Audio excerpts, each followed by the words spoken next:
right. Welcome. Good morning, good evening, good day to everyone. This is the Geomologist Presents, and we are continuing our AD&D venture, AD&D First Edition, and we're running through the Against the Slave Lords. I guess it's a quintology now, and we've started with A0 since it starts at first level, and see how far we go. I don't know how far we'll get in the flavor series because players like to go and pursue different things, which is great because it's a big wide world as Greyhawk. We're setting it in Greyhawk, and so far so good.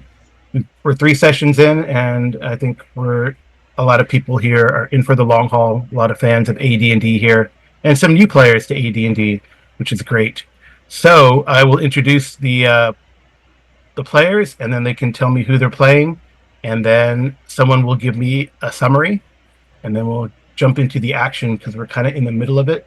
We've had a short pause in the action, but we will be continuing this assault on this guardhouse here.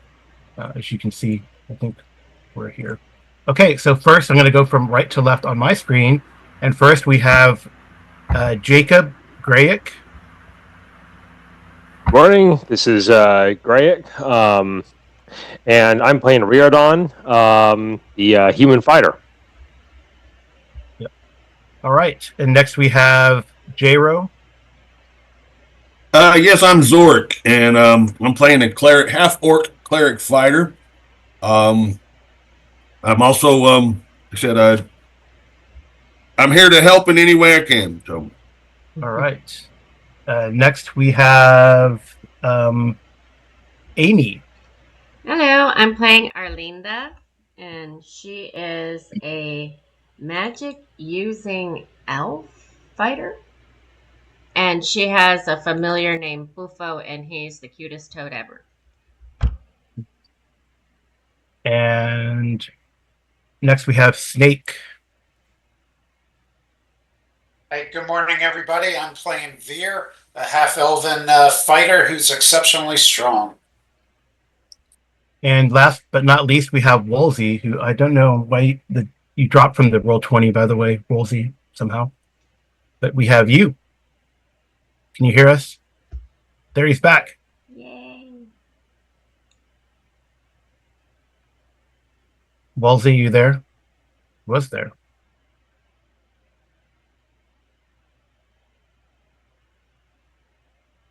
Well, I will introduce Wolsey while he catches up. He is playing Bronson, who is a human cleric. I believe I can't remember what god. The god whose symbol is the leaf. That's all I remember. And he has a companion trained guard dog named Shepherd. All right. I think J-Ro had volunteered because of he has that kind of cool southern North Texas road. That he's going to tell us what happened. Okay. What happened last time? Twist my arm. After a few reconnaissance missions, we finally have decided to assault the guard tower. After sneaking in with at nighttime with the ladder, we quickly took out the guards and then entered the main barracks. We released some slaves, prisoners, and are now looting the barracks before we go down into the rest of the guard tower. Right. Pretty succinct. That's great. All right. Anyone have anything else to add to that? Welcome, Wolsey. I introduced you. Yeah, I'm back. Sorry about that. That was all my fault. You already introduced me? Yeah, you can reintroduce yourself. Oh, okay. I might have missed some. This is Tim Woolsey. I'm running the character Bronson. I'm a chaotic good cleric, and I have my faithful companion Shepherd, my German Shepherd, with me. Nice. That's all. All right. Cool. Anyone have anything else to add? I think J-Ro did a nice, succinct job. Mm-hmm. Yeah, I think importantly they took out 2 of the alleged leaders of this group. The the elven magic user here, whose name Glithriel, right here. Yeah, she just kind of heard noise out on the parapet, came out and just got peppered by arrows. And then this guy here, who they knew as Bazali Arak, who's disguising himself as a dwarf, but it turns out he looks more orcish, probably a half orc, with long arms and those orcish red eyes. And actually, the combined group kind of overwhelmed him, and I think Veer is the one who finally ran him through or disemboweled him. So he is unalived here, and that was really probably a stroke of luck and providence that they were kind of unawares, but it was a good plan. So now we will continue. You guys are Roarden is here watching at the west spiral stair, and Bronson at the east spiral stair. There is an oil lamp that's at the bottom of the stair, so it kind of sends dancing shadows up the stairwell. But at the bottom, you can see there's an oil lamp. You don't hear any noise coming from below, either of you. Shepard's of course on guard there on the eastern side.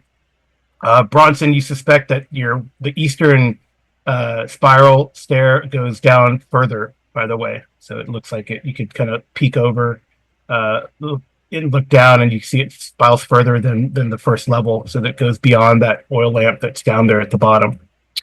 Right. So how do we want to proceed? Stealthily. Everything's pretty quiet. I mean, maybe if you listen really, really closely, Bronson, you might be able to hear like the regular sounds of the hammer coming down from the forge occasionally, since you know that. So with that knowledge, I'm going to quietly inform the rest of my group that probably goes down to that secret passage that I ended up... down here. Yeah, down into the secret passage, the secret room that out to the main entrance, basically. Right. Cool. Yeah, I put a token here for to represent the captives, the slaves, and I guess you're gonna have them stay there. I don't know if you want Junior to watch over them, make sure, help them out, or if you want Junior to, or he can also put all the loot in the middle of the room for when you guys exfiltrate. I don't know. It's an idea. I think it would be best to leave Junior there, because he doesn't know how to use the crossbow. But, I mean, if the prisoners need anybody or somebody comes up, he could probably take them, if you guys agree. My thought actually was to have Junior go out to, if we're going to be descending further into the guardhouse, have him stand watch about here-ish, to overlook the entrance to the... Oh, right, yeah, just in case. We've had a couple bodies fall off the guardhouse, and we probably need to know if the mine guards have actually seen this as of yet and are going to be charging up to us. Because if he signals that we've got company, we might want to pick them off.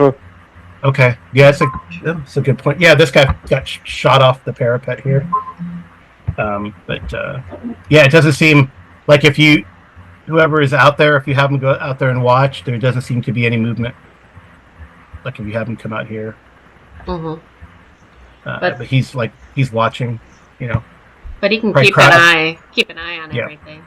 Yeah, so far so good. Idea. So even after you kind of quietly, as best as possible, gathered everything from the three rooms and unshackled the prisoners and fed them, kind of taken a quote-unquote short rest in the 5E type of parlance, it's still very quiet. So just for our listeners off camera, I did the rolls. So far so good. So do we want to go down one level at a time and clear each level, or do we just want? I think going down this the staircase over here that I'm watching over here on the, I believe it's the east side. Mm-hmm. I think going down that one is probably more optimal because it does go down to at least one secret room. So maybe this is more of a private area, and so I just my gut instinct tells me that's probably the way to go. Okay. Well, wasn't we? There were the stables, right? And then there was a secret passage off the stables that went Yeah, down. I didn't recover this because you guys have seen this already, right? So, yeah, whether these guys are probably working, but these guys may or may not be there depending on how they do their night patrols, right? So, Right. okay, all right. So you're gonna go down the eastern stair. So I mean, who's in the lead? I'm game with that. We didn't come this far to just stop here, so. Yeah. No. All right. Okay. So who's going down first? I guess Bufo. Do you want Bufo and Arlinda to go down first, or? Well, he's kind of turned into our scout, so. Alright. So we'll start heading down. Move you guys. If I can. I'm not. For some reason, I'm not able to grab you. Me? Yeah. Wants me to take. It's weird. I don't know why I can't. Is it because of Bufo? I can, if you tell me where to move them, I'll move them. Just move them north a little bit. I don't know why it's like stuck for me. It's bizarre. Can you move your token? Yeah, there we go. No, that's not letting me grab. And Bufo. Yeah, it's not letting me grab your token. That's so bizarre. That should be impossible, right? Oh, I didn't do anything. All right, Some now I got magic him. of Now I got him. Now you got Bufo. I got him. Now I got him. I guess are they grouped? I don't know. Anyway, I'm moving you to another map. Okay. And then I will reveal what that looks like. And then you guys can put yourselves like it in a way in order after that. Fine. So it is dimly lit down here. I mean, if we're going down a staircase, the way I envision it is Bufo would hop down a couple of steps, look, and then if we don't see anything, go a couple more steps down. So I don't think it would be a very fast process. But No, it's fine. Okay, see another stair over here. Yep, can you see? I don't know if you can see. yes, I can see it. Yeah, we're down. We're down here. So it looks like both stairs went down to the same area. Yeah, it looks like. At least on the first, but so the stairs that Arlindia is on, it continues further down. But it's kind of darker down there. But there's the only light is here, like an oil lamp, spilling light out into here. Can Bufo wander a little bit out into the room numbered 8 just to see if he sees anybody that we need to be concerned about? Yeah, he kind of wanders out. There's a curtain right there. That's a curtain. Okay. Can he peek under the curtain? Yeah, he can. He peeks under the curtain. It looks like a. Let me see. You can describe it. It looks like a barracks room. It looks like there's a lot. There's bunks in there, and some of them have people in them sleeping right now. So. Okay. In here. So I would think Bufo would come back and Arlinda would whisper it behind her, kind of little chain all the way up there, so everyone knows. Because I'm assuming you guys would want to stop on this floor, render these guys unalived before we proceed. Yeah, absolutely. And is that another curtain on the other side? I know technically, I guess I can't see, but I would assume that I'm right behind you when the order comes down the stairs. You mean like over here? Yes. No, it just it just keeps going. Well, right. Buffo would peek everywhere just to make sure we know exactly what we're walking into. Yeah, so Bufo, if we can see, it's like 60 feet. I want to make sure these people are not people that will help us before we just go and start slaying them. As whenever we came in for the potential for the pre-interview, when we were invited for the interview, dropping off supplies, I was helped by somebody. He was not upstairs, so these may be more of the same type of situation. Yeah, but those people were like, yeah, that's true. But those people looked like they were captives, right? They were slaves, right? The guy that helped me, oh yeah, he was. Yeah. And are these people not looking like slaves that are behind this curtain? Bufo can't tell. So Right. Well, he just sees people. Can you see like footlockers or I guess like chests or armor, weapons, whatever strewn about? I guess Yeah, they're locked chests and stuff in there. Yeah, there's can- things that look like that. So Yeah, I'm thinking it's the human contingent of the guards that are probably bunking in there. Yeah, that was my suspicion. Yeah. I mean, Bufo can not really tell a lot, but I mean, he can see what's going on in there as best as he can. I mean, he's Toad, but yeah. I guess Arlindia gets that impression that it's not like huddled bodies like up in 21, right? Can we get an approximate number? I don't know. Bufo can go in and see if he can see what we're looking at. Okay. I think I got him to stick to the map there. Yep. So roll me, Amy, a D6. D6. Is based on your intelligence. 1. Oh, very nice. Very nice. That's actually good. So, I mean, it's, Bufo has, but like, what, four fingers? No, I don't know how many fingers. Do toads have 5 fingers? 4 webbed, I thought. Anyway, but more than that, but not more than 2. So you guesstimate with that 1, you guesstimate about 6 people are sleeping in there. Can she not see through both his eyes? Can she not? Yeah, well, it's like more of a like impression and interpretation. I guess that's the way I see it. Okay. Yeah, I guess she can. But I can. I can generally see what he sees, but he's kind of. But you're seeing through on the ground, so. Yeah. So I just had her roll like a test of intelligence, which she got. Okay. So. Okay. So you count like 6 people in there. She would hold up 6 fingers behind us, and. So you guys gonna move in, and there's 2 doors. If you've noticed, there's a couple doors here. Well. Yeah. I mean, Bufo wants to check it before we go wake them up or help them permanently sleep. He wants to make sure he checks if he can see under the doors, if there's other curtains. Just so that... I don't know if we can see.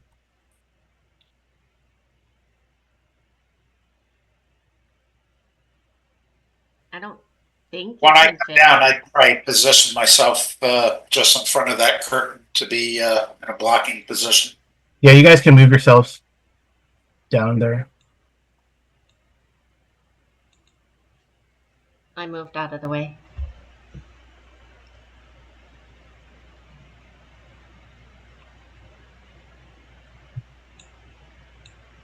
Because I think Arlindia has a knife as well, so she doesn't have to use her bow. I thought she had a knife. We'll figure this. Don't worry about. I don't want the tokens so small that people can't see. So these are like 5-foot squares, so we can adjust. I guess she does not have a knife. I thought she did. If Arlindia needs a melee weapon, I don't know what her proficiencies are, but since we scored Bazali's longsword previously, I'm now wielding down my old longsword. It's freed up. Okay. Well, I mean, she has a longsword and a short bow, and she has proficiency in short bow. And I'm looking. She has longsword too. Yeah, she has a longsword. Yeah, she I think she has a longsword. offer. Yeah, she does. Okay. It's my melee weapon, but the the long sword, I think she would have that drawn. So Zork, are you staying up top or are you coming down?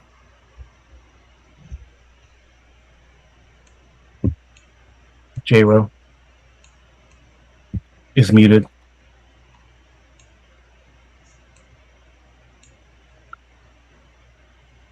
There we go. Yeah, I was sitting there talking. Yeah, I was waiting out for moving down, but I will be coming down. Okay. Yeah, there's a tradition on the Dungeon Musers channel. I don't know if anyone watches that, where there's a friend of ours who you gamed with who passed away, and he used to do that all the time, where he would talk over being muted or try to, and he would say like it'd be like about a minute when he do this.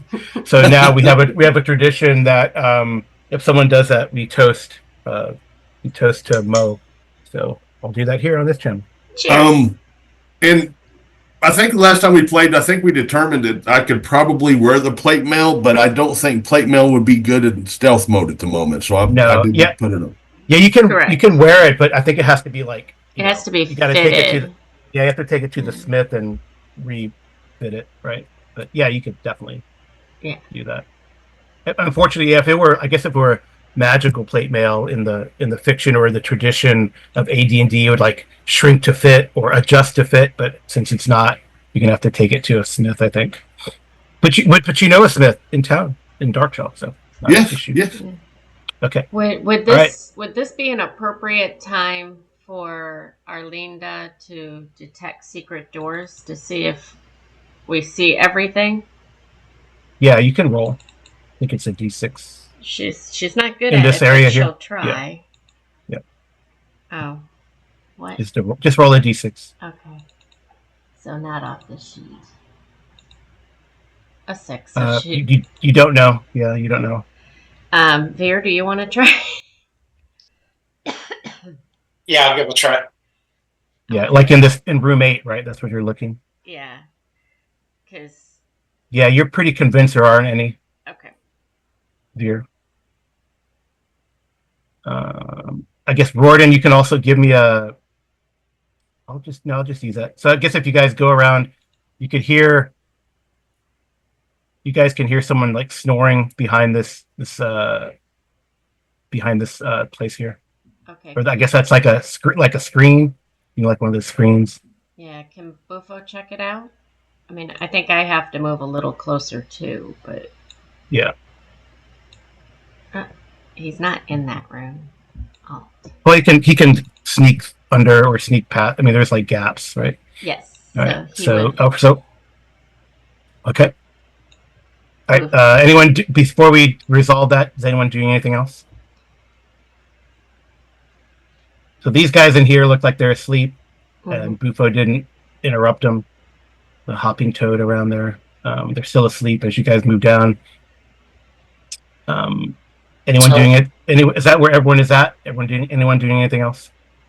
So we probably ought to have somebody over, probably one or two over by that screen to cover whatever comes out of there when we go into the 6 area to deal with them. Plus, somebody that can't get into the room right away, at least watching these 2 doors to make sure nobody else comes to join. Okay. All right. So who's going into 6? Are we doing this now, or we're going to wait to see what Bufo sees? Right. I think we're going to wait till see what Bufo sees, and I'd probably be one of the first ones in. Yeah. Okay. So all right. Bufo, the recon toad, is going under. All right. So roll a D6 for him. Oh, please be good. Oh, he doesn't see anything, I guess. No, he does. Yeah, I'm checking for his surprise. That's what I was for this one. Let's see. For me, I keep forgetting to hit Alt, so every time I move my token, it moves somewhere else. All right. So far so good. All right. So there's one dude, and he's another guard, but he has his own room, so he must be important. Okay. But he's asleep and he's snoring still. Arlinda is going to use signals to Veer to to indicate that, Or Royden is close to you. But or Warden. I'm gonna. I would like to remind everybody real quietly that there is a ward someplace around here as well, and so it would probably be able to smell your frog. So just be wary about what you're doing there. Okay. Well, I would call Buffo back. Yeah, so in this room there's a comfortable bed, a chest of drawers, some other structures. Yeah. If he's alone, I'm thinking Arlinda would probably want to go in and see if she can't, or not even just kind of go around the corner and maybe shoot a couple arrows into him. Because if he's the main Slice his guy, throat. Slice the throat. Okay. I mean, I think I do more damage with my bow. she could just tag him with an arrow. That does more damage, but Yeah, it does more damage, and it's still considered short range for me. well, it'd be point blank at that point if you kind of move in there. Yeah. And have someone as a backup. It's up to you. Are you guys good with that plan? Yep, probably point blank, try and take him out. Hopefully, unless we hear a commotion because it doesn't succeed, I'll stay put at the curtain. But if it's done silently, we can then reposition to go into room 6. Okay. Yeah, and Bufos. Royden, are you back? Are you watching the door? Are you backing Arlindia up, or? I'm trying to do my best to split my attention because if that door suddenly flies open, I want to be able to react. But at the same time, if I hear her shout for backup or something like that, I can just go right around the corner. All right. So you, since I already rolled for that dude, surprise or not, you can very quietly, push the screen aside so you have a good shot at him. Okay. So go ahead and take the shot and give yourself a +4. Okay, hang on a second. So, I hit the short bow. Hit modifier is 4. Mm-hmm. Submit. 20. Oh, yeah, that's a... Yeah, that's... Is that it's almost a natural 20. All right, so you're going to roll... Do I roll damage or roll damage versus large? Roll damage. Any damage modifier? It's going to be an extra +1 based on what you have. Okay. And then you're going to roll an extra D6 +1, or D6 after that. Okay, so that's 8. 8. Oof. And 2, so 10. 10 points of damage. Okay. And I would be shooting for his throat, so that way he couldn't make a lot of noise, hopefully. Can't really see the room, but that's okay. Okay. He's a tough dude. He is not taken out by that. That wakes him up, though. All right, so we're gonna have to roll initiative. She can fire 2 shots around, can't Oh, you can fire another shot. That's okay. Right. You can fire another shot. Okay. That's right. Thank you for reminding me. Thank you. I have it right in front of me too. Okay, still with the +4 or no? Yeah. Okay. So submit. Another 27. Oh, that's a crit. He's dead. Don't worry about it. Don't roll my. The first shot hits him in the chest. The second one in the throat. So it's like he gurgles. All right, he's done. Is there anything else in the room? Because it's black on our screen. Yeah.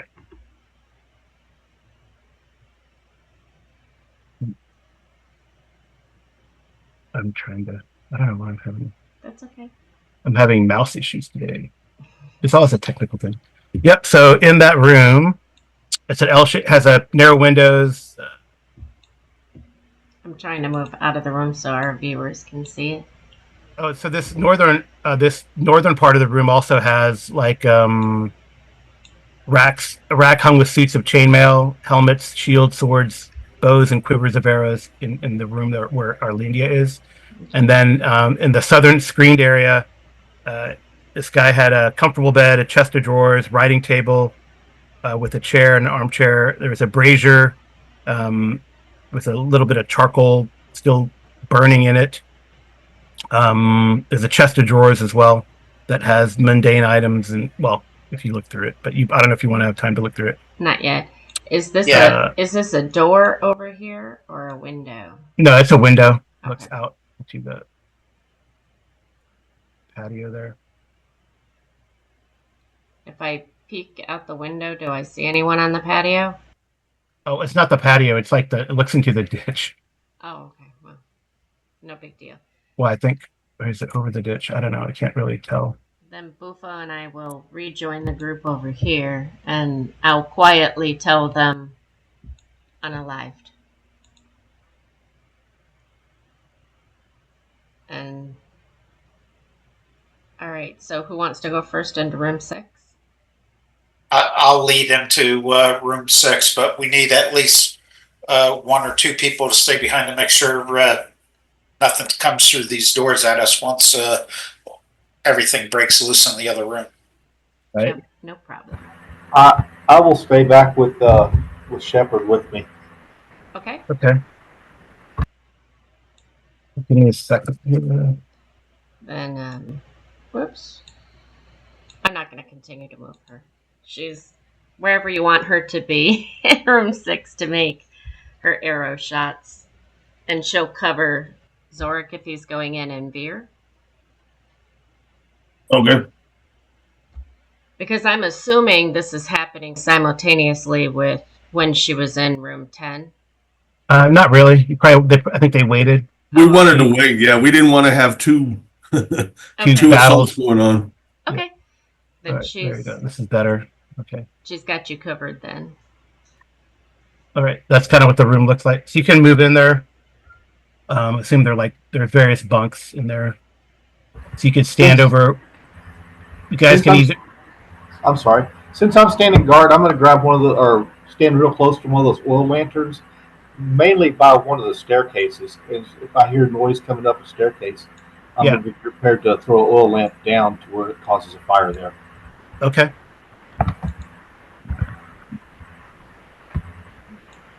Bufo's on her head there. He's in his box. Because she wants him protected. Yeah.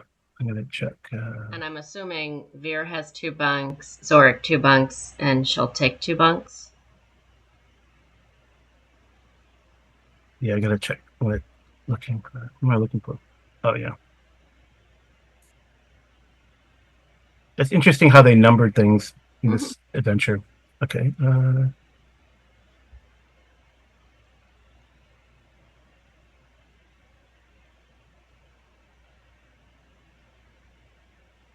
I'm just looking to see what's down in that area, in this area here.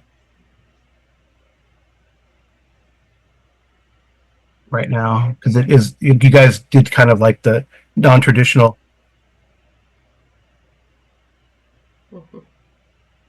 Okay.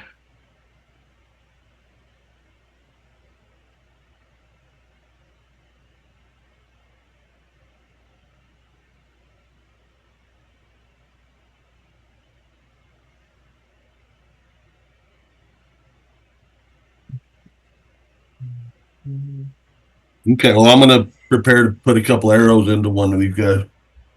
Okay.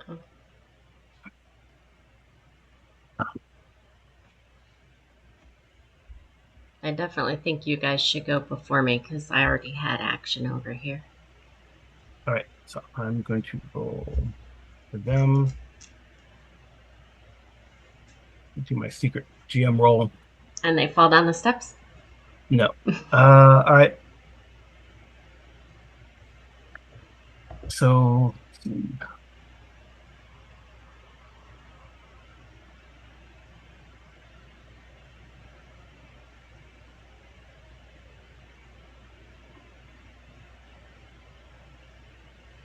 It's All right. the secret number 5 GM roll. No, I know. I rolled before. Okay. I think we're gonna have to roll initiative. Unfortunately, like when you're, sometimes when you're sleeping, you suddenly wake up for whatever reason. One of the guys in the bunks that you're looking at, he kind of wakes up and sees you staring over at him with a bow. You can take a shot at him before initiative because if you have a bow drawn, I think everyone can actually. Okay. Oh, I know Specialist can. No one else is a specialist, right? Veer and Zork are both specialists, right? No, mine's in a broadsword, and that's what I currently have equipped to take out the guys in the bunk. Okay, so you can take a shot before initiative, Amy, at this guy. Again, Okay. he's with a +4. Since you guys are all going to get a +4 because they're prone, just FYI. Hopefully. 12? Really? Well, that's still. I mean, they're not armored, right? So that's still AC 8. That's a hit. Okay, so roll damage. But not the extra 6, right? Yes, also the extra. Okay, so damage modifier is 1, right? Yeah. Okay. 3 points for that, and then my other 6 is 6, so 9. Yeah, I think he's. That's enough for him. Unalived? Yeah. Is he the only one that woke up? Because no, but he probably gives a gas. He gives a gas, so I think we're gonna roll initiative now. But do I get my second shot after initiative? After if we roll as we roll initiative, yeah. Okay. So, all right. So let's see. We'll go. Veer will have you roll initiative.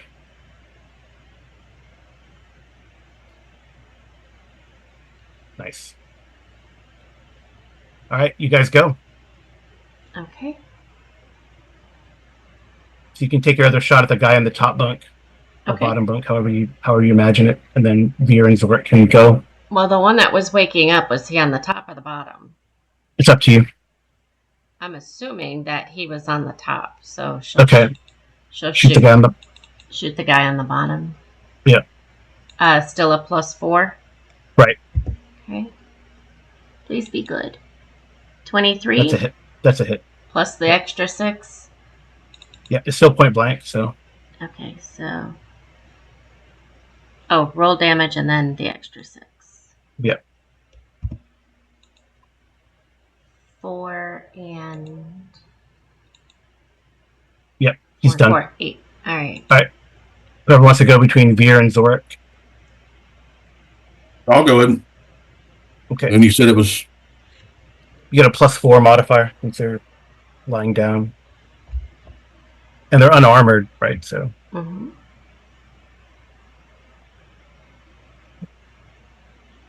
Oh no.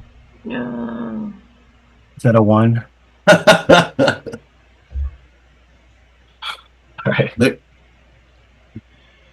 Let's see. How do we do this? Yeah, roll a d12. You're a fighter, right? Yeah. Yeah, okay. Roll a d12. Fighter cleric. Nothing. It's just a wild shot, or you don't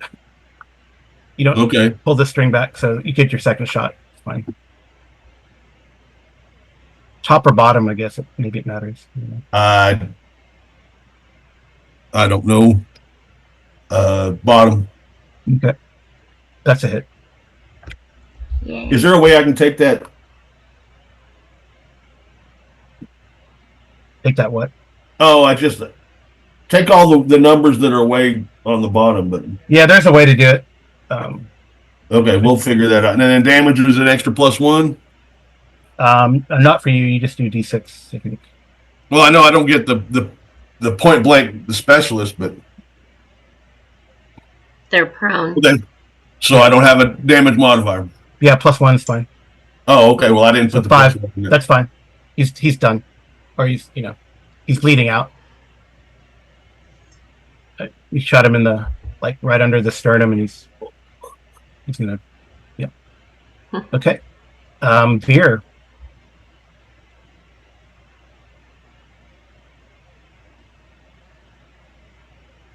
There's one guy. Yeah. Ooh, 10. 10. That's AC for you. Is AC 9, right? So yeah, I'm seeing what it did. It looked like it rolled a 7 + 3. I don't think it added the 4 for them being. It didn't. Yeah, so that's a hit. That guy's done. All right. He's run through. Top or bottom? It's going to be the bottom one because I don't want anybody being able to get out that curtain. Okay. So 2 top bunk guys.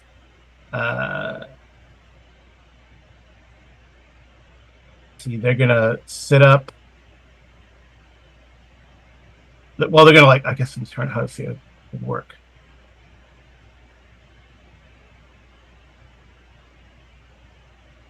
The only thing they can do is like sit up, shout, and then try to like grab you guys.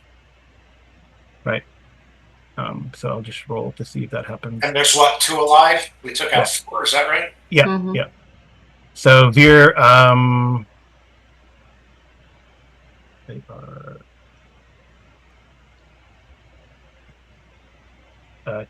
Veer, I think that's ace. That guy misses you. He tries to like jump on you from the top bunk, and he misses pretty badly.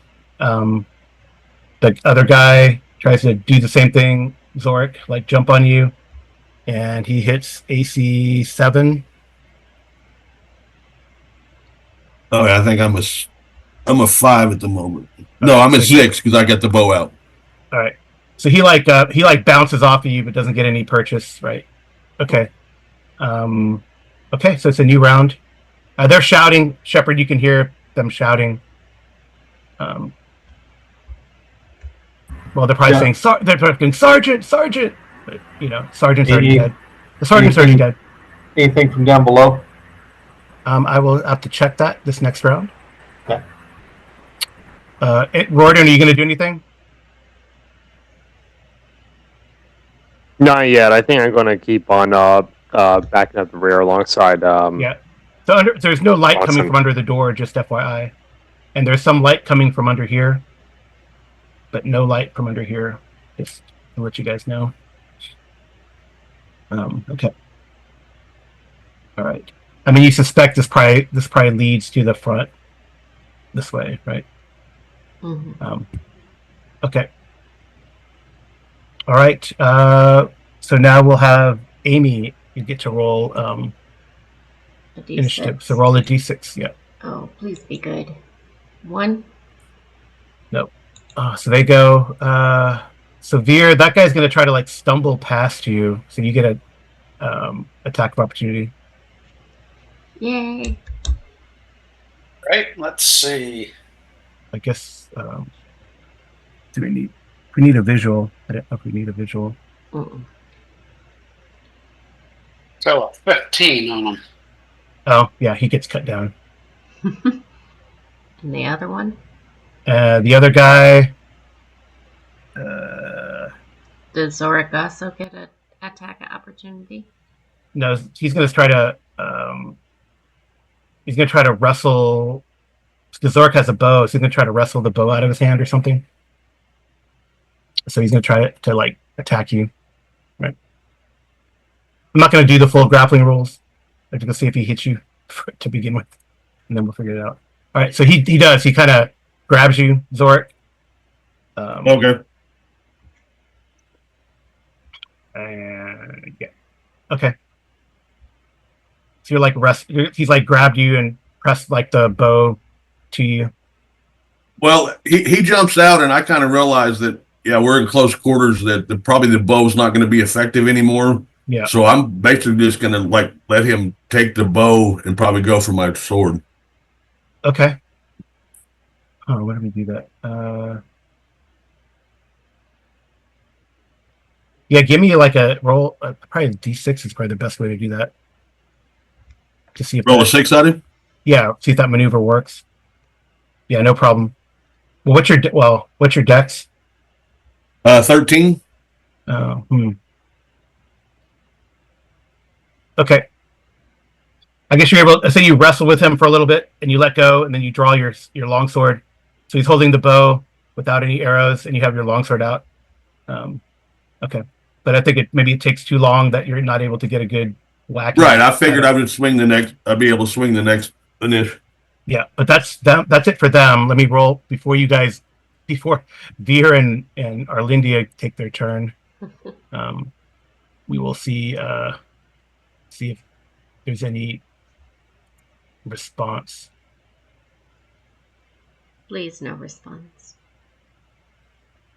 Okay. Shepard is quiet. I gotta look down this way too, though. I gotta figure out something this way as well. The Shepard, you don't hear anything coming from down below. Were there doors over on this side? No. Okay, just wall. Right. And, nothing. No one's in there. No one's in there. No one's in there. That's crazy. Okay.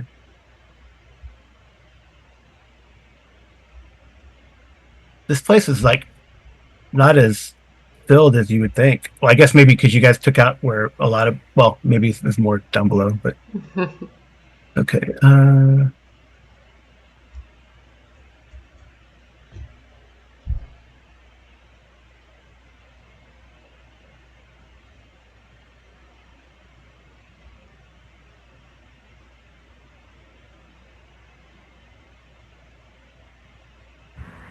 My guess is they'd be more unsuspecting if something comes from above too. Yeah. Yeah.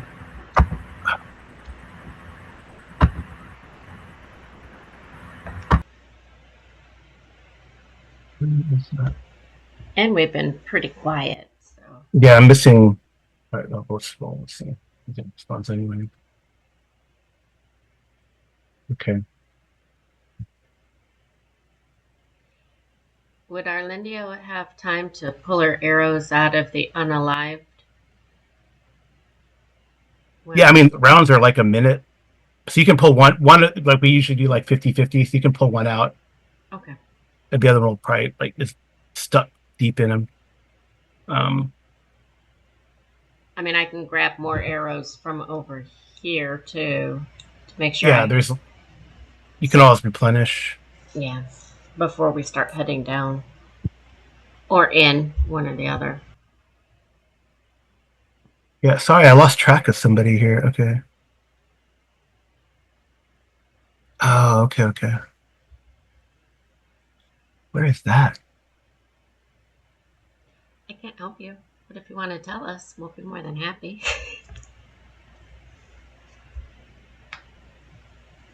Okay.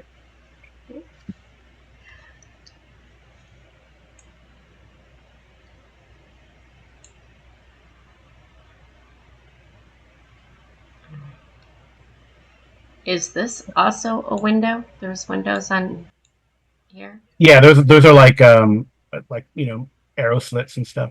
Okay.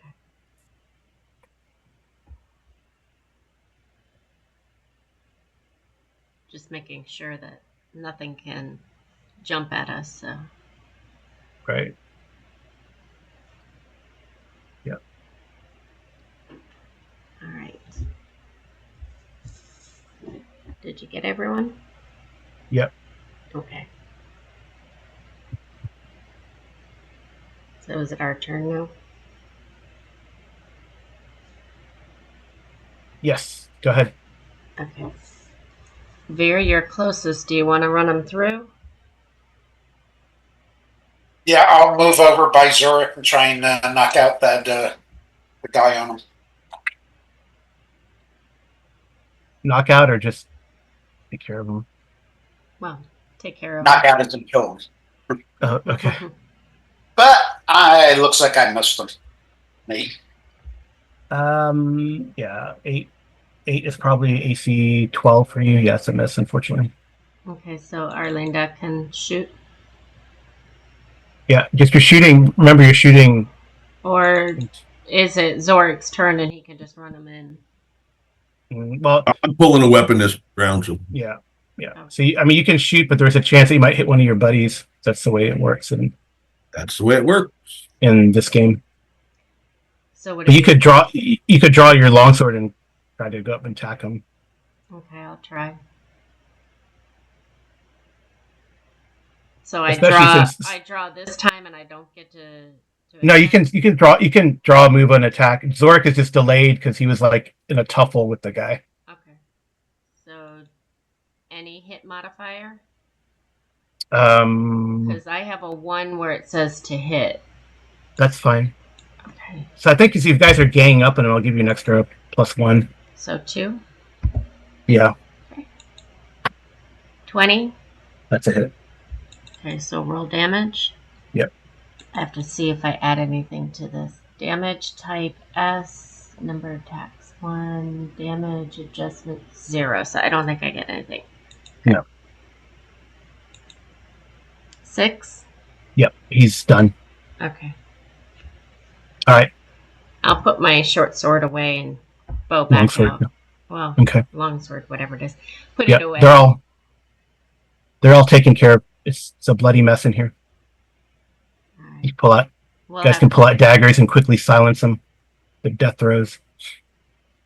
Gordon, give me a d6 roll, please.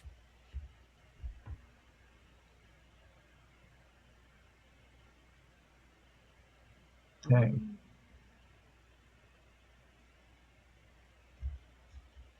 Right. All right. You definitely hear movement coming now from in the kitchen.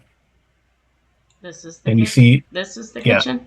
Well, you hear movement coming from from behind that door, Gordon.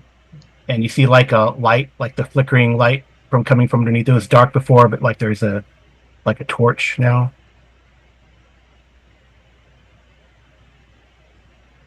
Under there. For some reason, I don't have a map left over there anymore. It's just solid black. Oh, really? See if you can refresh. Maybe it'll. What? No, it's I'll shift. You mean it's black underneath the door, or it's black where you are?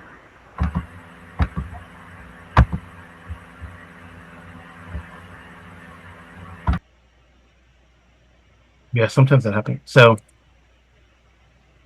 and I guess Gordon, with that roll, you can like hear. There's probably a couple people under there. A couple people, like a couple footsteps. Or yeah, footstep from 2 people. There you go.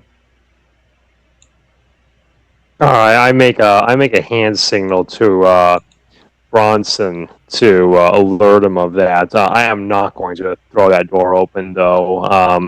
I'd rather try to retain what surprise I can, but I will keep an arrow knocked and ready in case they throw it open, because if they do that, I'm going to open fire.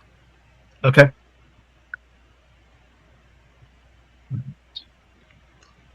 Okay. I've got my map back up now. Which direction are the move? Where's the movement at? Over here. Okay. This door here. Okay. Right. Okay. I'm going to see this thing first.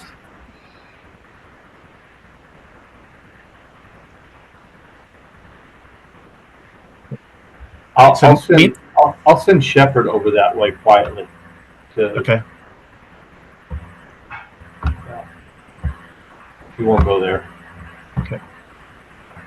That's fine. Yeah, so he's ready to go, just in case. Okay.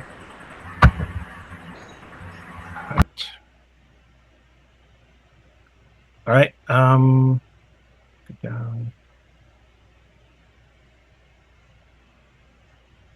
All right. So this should be fun. That's not a good sign when the GM says that. And what kind of creatures were these that we just dispatched? Humans. Okay. Okay.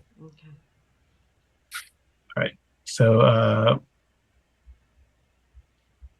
do I see any of their like armor, or would it all be in like the chest? it's probably in the in the footlockers. So Gordon, the door opens and it's that what is it? Was it you who were talking to the half orc yesterday?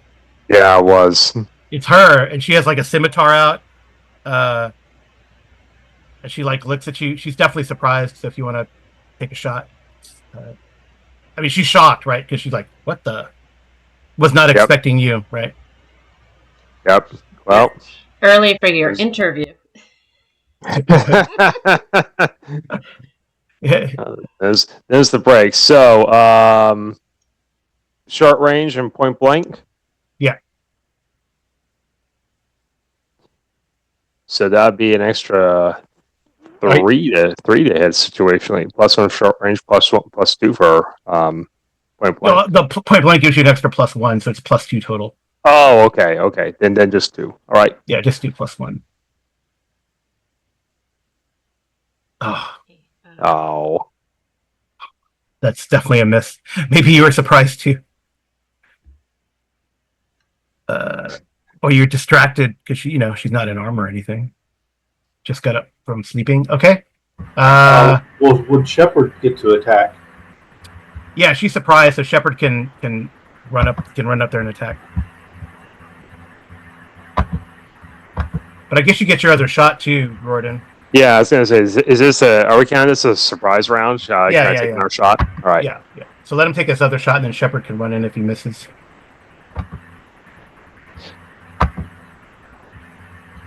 Oh, that's damage. That's not an attack roll. Yeah. That's a hit. That's better. Yep. All right. She should be All right, and then damage. and I still use the +1 damage modifier from short range, as if it gets the double bonus if I Yeah, the best thing to do is to like put a extra +1 for damage, and then roll damage, and then roll an extra d6. Okay. Oh, okay. And then an extra d6. So that's 5.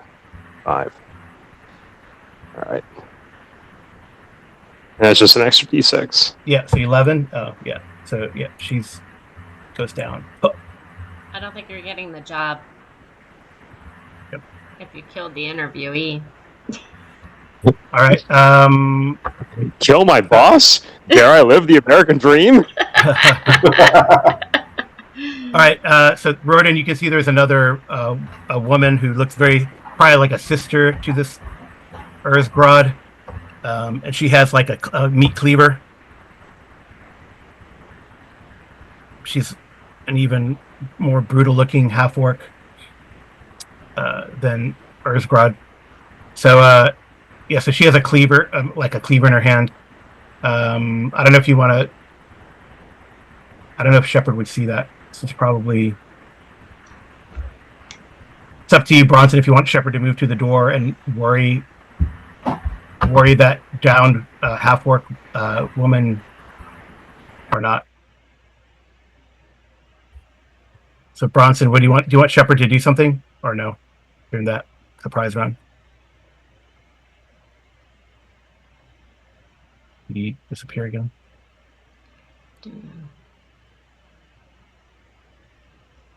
Bronson, can you hear me? You're muted. Oh, sorry about that. Yeah, I'll have him stay back. Stay back. Okay. So, Yeah, I'll have him stay back. The foes seem to be doing a pretty good job, and there's no sense in him rushing in there and getting in melee and then potentially getting shot with a bow too. Right. Okay. Well, we'll have Rodan, since it's your move. I'll let you roll your initiative for Bronson and you guys. All right.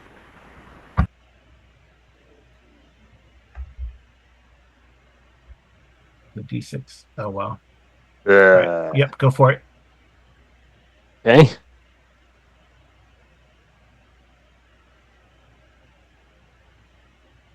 But she's probably still at... Is she facing him? Yeah, she's still at point blank. Yeah, she's still. The other half-orc is there with the cleaver. I guess she was probably gonna AC. I think that's a miss.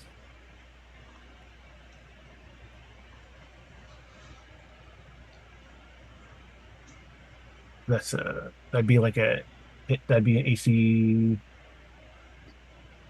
Yeah, 10. So pretty sure that's a miss. But you never know. Yeah, that's a miss. Okay, you can take your second shot.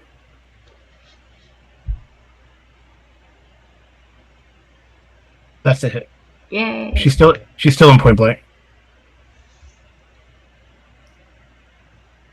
And an extra, All right. extra D6? Mm-hmm. 5. Okay. Okay. I hope you were shooting for the throat. No. I guess these. Because she doesn't have any armor on, right? If she... She has like a leather, Okay. like apron. I guess that's what. She's not down. So Shepard, I mean Bronson, it's your turn. Yeah, she can't. So.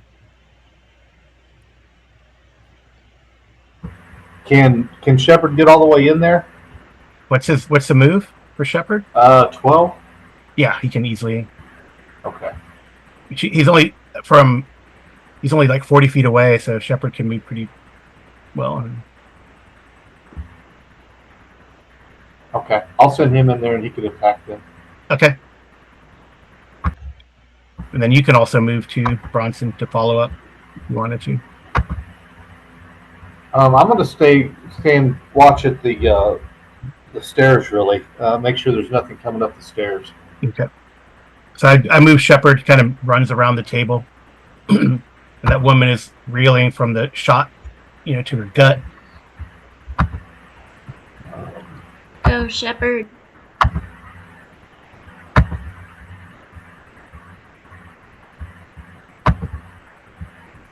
I'm pulling up the screen here. Bear with me. Oh, yeah, he has to pull up his character sheet.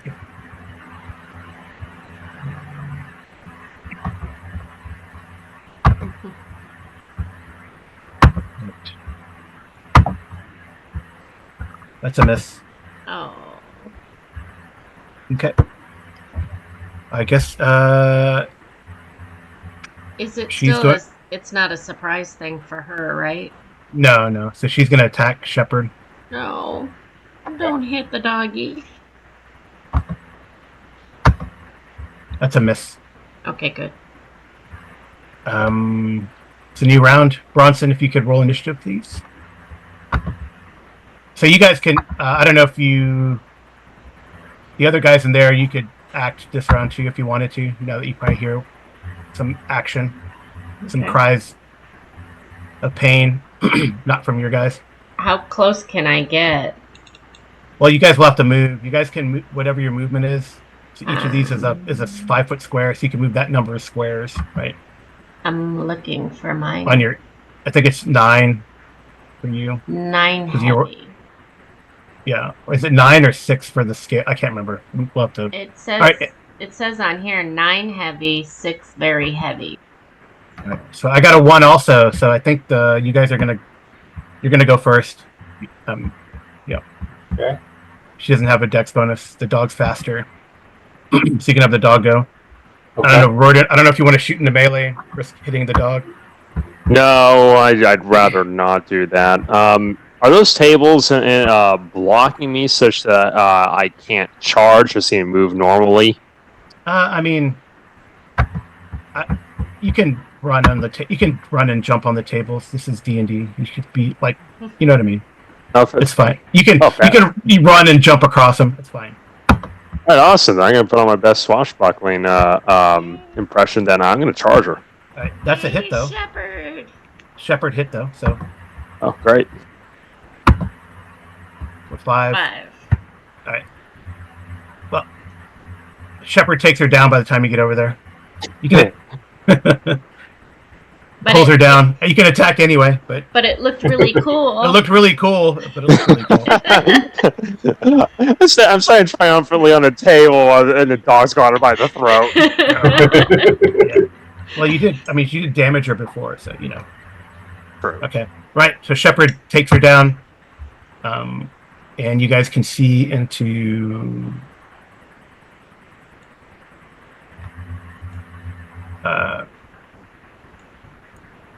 So you guys, the rest of you guys can move out. Yeah. So there, you can see. This is that like a door? Kitchen. Is that a door that I'm standing right by? Who's asking? Yeah, that's a door. Those are doors. So you look. It looks like a kitchen in there. And if you look in there, you see. I could reveal.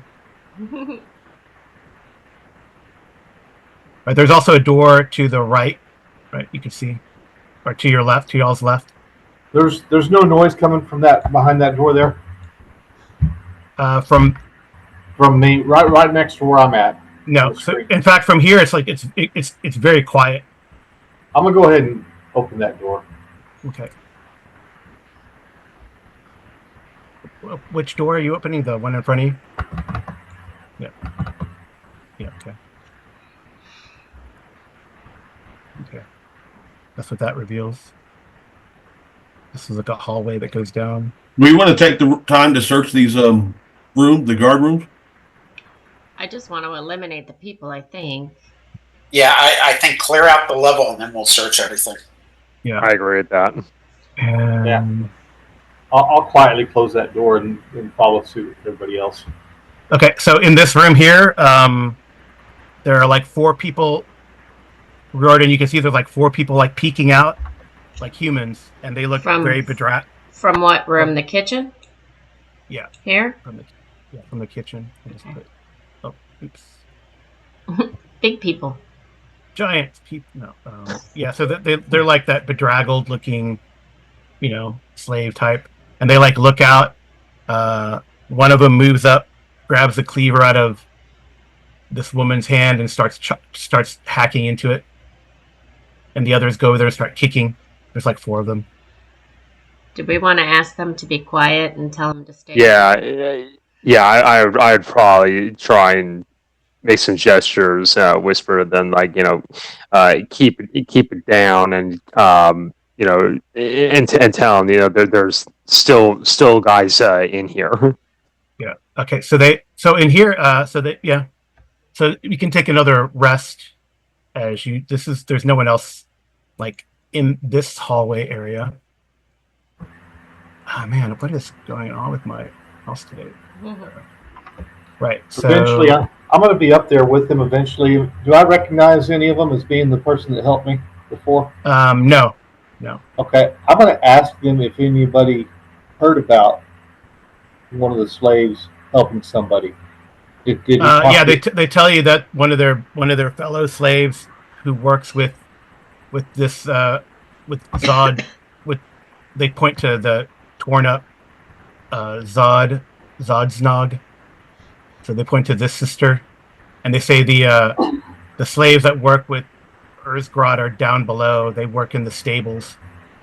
But yeah, they said that some people came and they looked not as evil and dastardly as as the people they work with. So I guess they were able to chat with the slaves down below. Yeah. So Okay. I would like to ask them, and I may not have the best reaction for people, but I would like to ask them. I said, hey, besides these 2 half-orcs and the guards and their boss that we eliminated, what else do you know about that's on this floor? Let's see what they know. They have a whole list of what they know. I guess what I'm immediately looking for is we still haven't finished off this level. Are there any more enemies we should be aware of? Yeah, I was thinking the exact same thing. They say there's the guards and the sergeant. They say all the goblins are down below. Okay.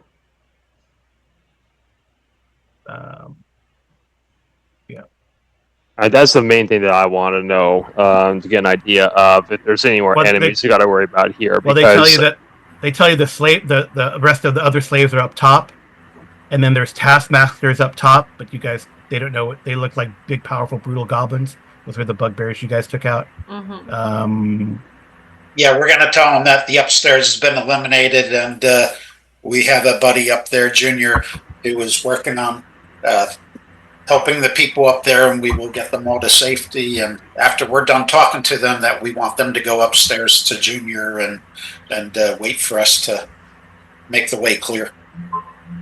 But after everybody asks whatever questions they want to ask. Yeah, do they know about how many goblins there are? Do they know how many goblins there are? That's a good question.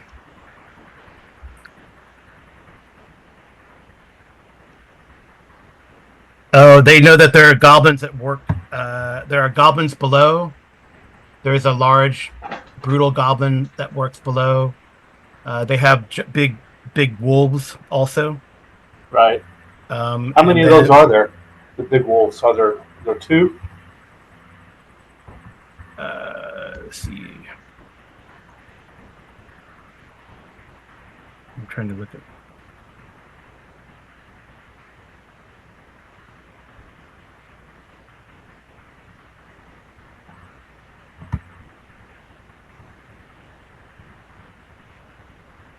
They say that they're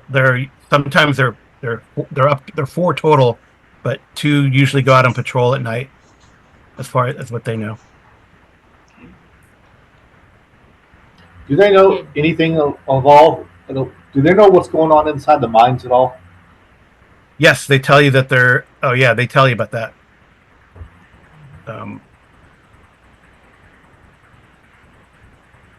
13. Okay.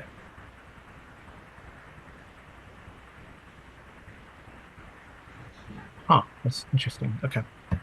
Can they also tell us if both of these staircases lead to the same place? Basically, I'm trying to find out is it better to take one staircase down or the other, or are they both the same and we should split and meet together on either side? Yeah, so we know 7 goes down, and that was going to be one of my questions was, does 9 continue down, or is it only to this level? 9 just goes to this level. 7 continues down. Okay. Great minds think alike. Getting info about the mine is a great idea. Although, admittedly, my preference would be probably to save a full debrief for them for after we've got the enemies down below under control. Since if we're going to spend serious time chatting with them, I don't want the bugbear or a bunch of wolves start sniffing around, come out the stairs, or we're not ready to deal with them. That's a fair point. Yeah, but just to answer that question, that's pretty quick, right? I mean, they say that the goblins work in the depths of the quarry, and the tunnels include some sort of unholy chapel or temple. And they also know that some of the quarry workers are not enslaved, but they have not been able to speak to any of them. Okay. They should probably anything else is probably much longer type of thing. Yeah, I mean, I would just tell they definitely are on the brink of. They definitely start eating the food because they've been kept on the brink of starvation. Well, she would warn them to eat very slowly and make sure you take the food upstairs as well. Yeah, that's perfect. Let's try and motion them upstairs to be with Junior and the rest where they're and take as much food as they can for the other people as well. All right, so one of them does tell you, like, going down below the stairs, because they have to go back and forth, right, to get stuff and get to the supplies or whatever. They say that they give you like the code or the password, because if not, then And what's someone I don't know. It's I think today's password is. I love Bazali.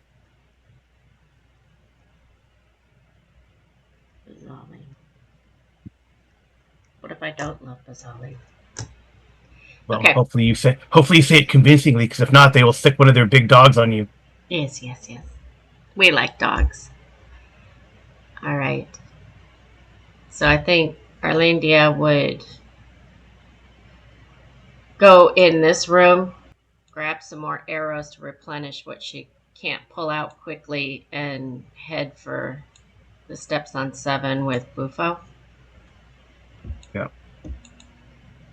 I mean, there's definitely treasure around, but we're going to do that later, right? Later.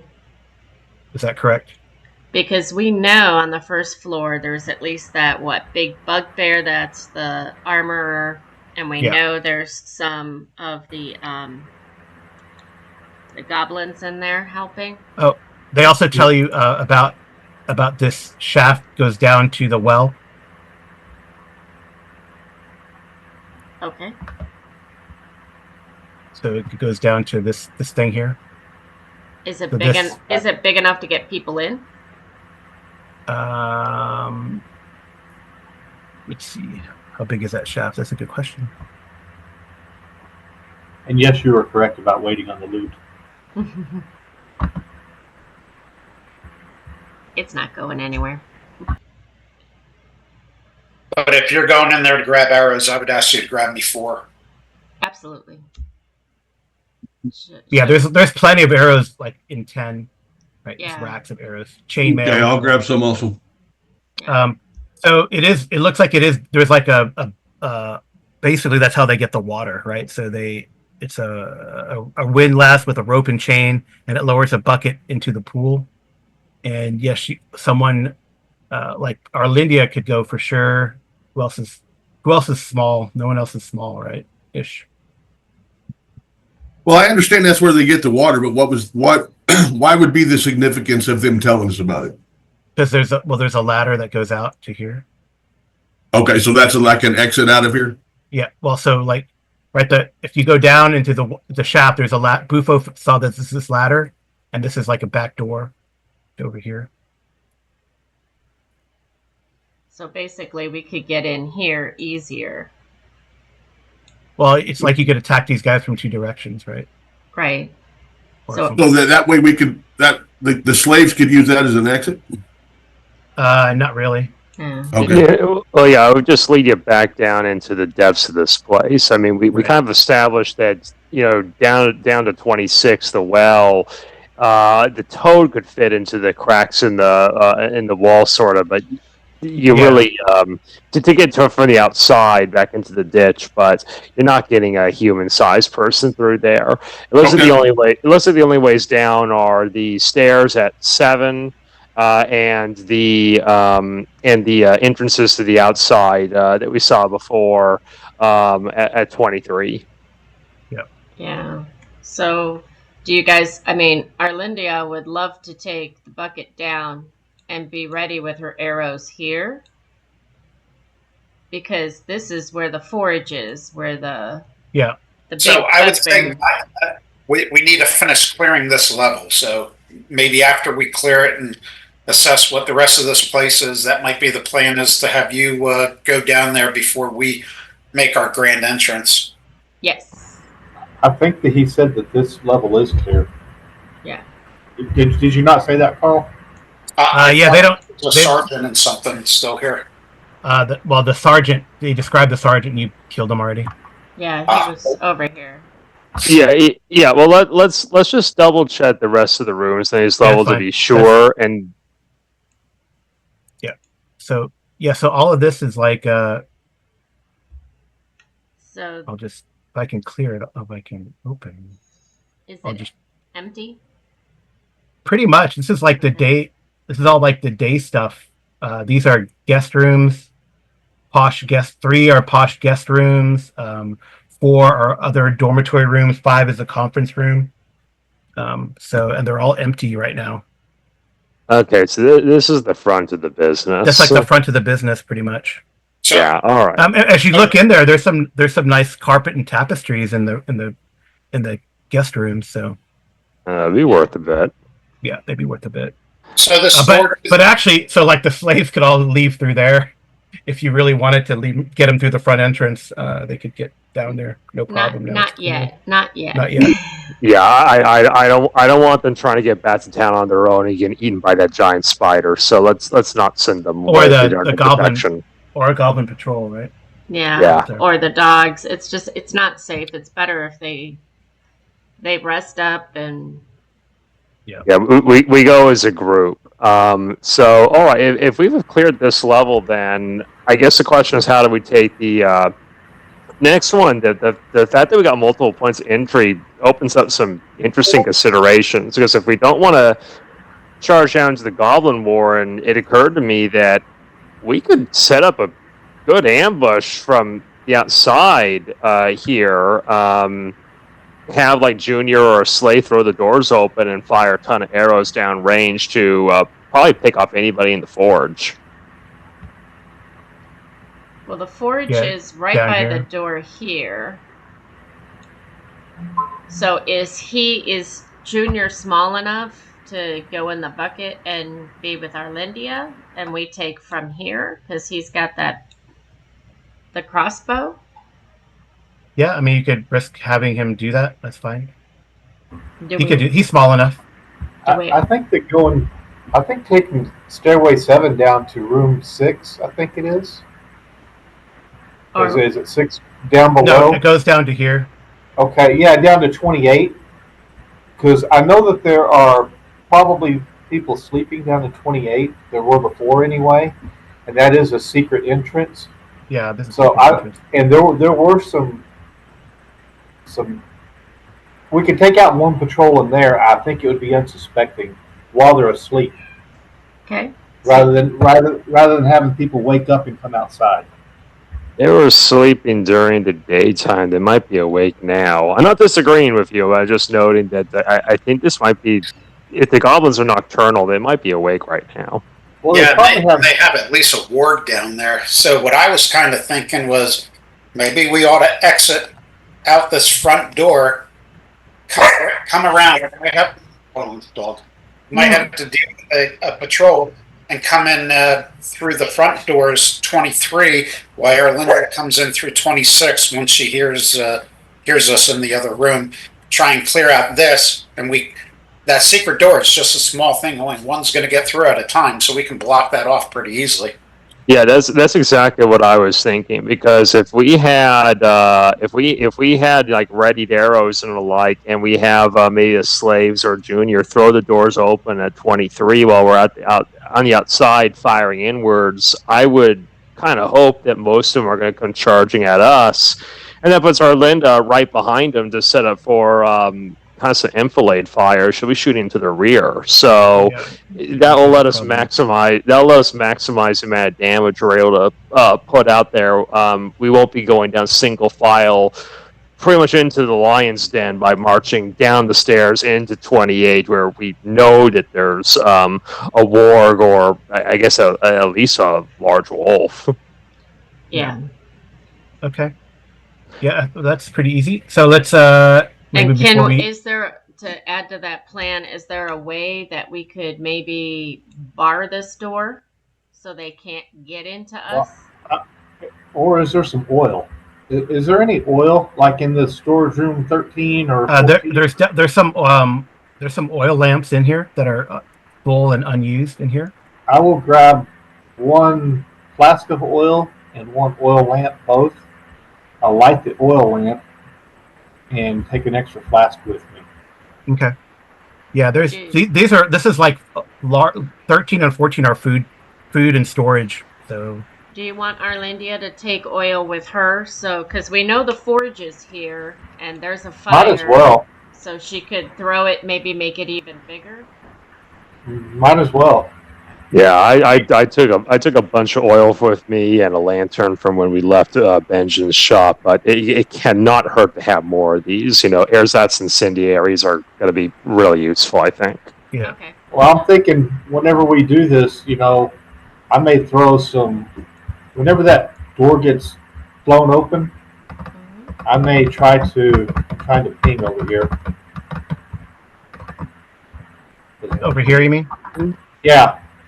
Well, just in front of that, throw some oil right in there, and then throw a lantern right in there, both, to stop anything from coming through that door. Okay. Yeah. So also remember, there's like horses and stuff in these stables, right? So, and probably some slaves down here too. Okay. Well, I want to get the slaves. Yeah. So probably like, oops. Big guys again. Yeah. There's probably like some slaves that they forced to sleep in the empty stalls, right? Okay. From what these guys up here tell you, it's like, yeah. If there's still two guys waiting outside by the cave entrance, we probably will have to eliminate them first if we're going to. These guys here, yeah. Yeah, if we're going to stack up at the guardhouse lower level entrance at 23, we'll probably just take them out first. But if there's only two of them, I'm not worried about that. So what we could do is just pour a bunch of oil right there at number 23 and have a lit torch, and whenever things start coming out, light all the oil. That could work too, because we could have somebody standing up top here and ready to drop on them, just like we're defending the castle, actually. Yeah. Okay. So I'm thinking there's a good chance we might encounter one of the patrols that they thought about when we follow the path down to the front doors. But I think we need to get into the room 24 and have our battle there with the oil by the secret door and eliminate these three, because this cave system probably goes back more. That's probably where the goblins are all sleeping, because we haven't found where they're sleeping yet. So there could be barracks rooms down there. Okay. Sure. Okay. So let's since it's almost 11, let's take our like mid-session break. now, Okay. and then we'll get into that. So I guess the plan is, if I recap before you take the break, Okay. you guys are gonna go down. Some of you guys are gonna go down to the front, and then open 23. Open at 23, and then deal with any guards here at the cave entrance if they notice, and then assault this area here, and then we go on from there. Is that correct? From Yeah. 2 directions. Yeah. Okay. And Yeah, then, in essence, we'll have our Lindia sneak up from 26 if she's up for it. And again, I kind of favor having like either a slave or junior have them throw the door open so that we can use like a surprise round if we're basically an ambush there, so that we can all open fire and not have to be fumbling up a door. We can just have arrows ready. And if we got somebody up above, then as a contingency, we could have them ready to go. Throw some oil from up above on them and light them up. But hopefully, we're able to shoot them down for the entrance here, so that we can instead light the fires here at the secret Right. door. just All a right. quick question. So I have the spell memorized, push. So if I open the door and throw the oil and it catches on fire, can I use my push mechanic to push the fire at the ones at the forage? No, but you could probably push a goblin into the fire if they fail their saving throw. Okay. Mechanically. Would she be able to push the oil? Not, I don't think she could push the fire, but would she be able to push the oil? Oh yeah, she could push the oil to like Okay. spread. Yeah, Yeah. for sure. Alrighty. All right. Okay, cool. So- Let's take a break. And we'll be back in an instant for our viewers. And we're back. All right, so we could put people in position. I mean, I'll roll, but I don't. I mean, chances are the patrols are kind of wide ranging, but we'll see. And more importantly, it's going to be if there's any guards right in the entrance. So.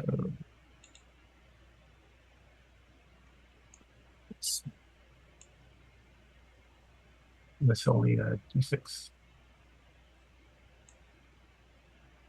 Yeah. So yeah, you don't run into anything, so you can put yourselves where you want to be put.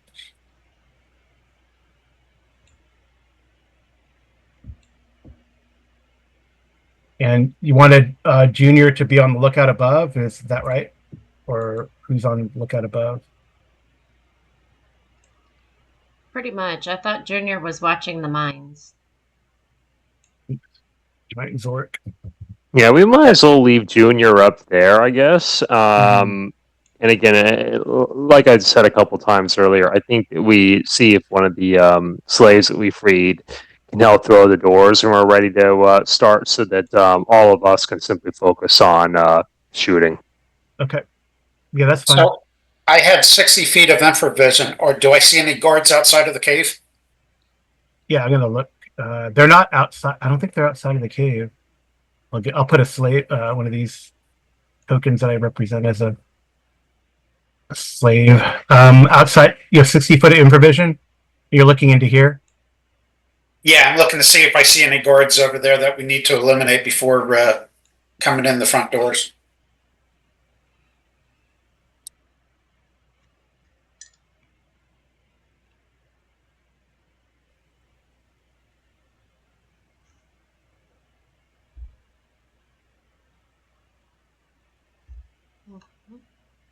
I want to see how far back they are. You don't see any near the entrance, actually. I don't think, but I could be. Let me check something.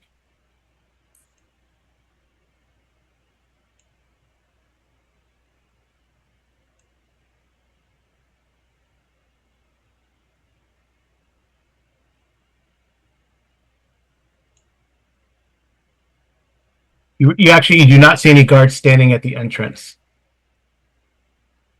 Okay. Like you said, like during the day, you could see them in the shadow of that archway, but there's no one there right now. I don't know how close. I don't think you don't want to get that close, right? So. No, I was just looking to see if it's something we needed to eliminate before the inside here is alerted of our presence. Okay. All right. And then, where's J-Ro Resort going to be? You haven't really Let's see. I guess I'll be taking up the rear just for right now. like Moving pretty quick. like here, I guess. Yeah, that's fine. Okay. All right. All right. So who's so you're not going to act Arlindy until you hear like shouts and stuff. I thought we wanted to. Did you guys want me to do it first? Because I thought I was waiting for you guys to get into here. Yeah, not until you hear us engaged, and that way you can take them from behind. Exactly. Yeah. Okay. So I think just to recap, then you want me to shoot at them first and worry about the oil once I get in. Yeah, because we may not need the oil for the backside. Okay. Plus, we don't want to potentially injure any of the slaves that may be down in that area. True. Right, and they may not throw that secret door open to the Goblin Warren immediately. So let's take out the likely bugbear and goblins in the forge, deal with the immediate threat, so they don't just get into melee. And then, likely if they throw that door, then we're going to start tossing oil pots in there. Get a chance to it'll give the slaves a chance to probably run somewhere as well, either out this way or towards you in the well, where they can be a bit safer. Okay. And Bufo is in his box. Okay, that's fine. All right. Yeah. So if it were locked, you find a set of keys anyway on the sergeant. I'm not gonna even look, but you can open it. Is this door over here where she's at locked? No.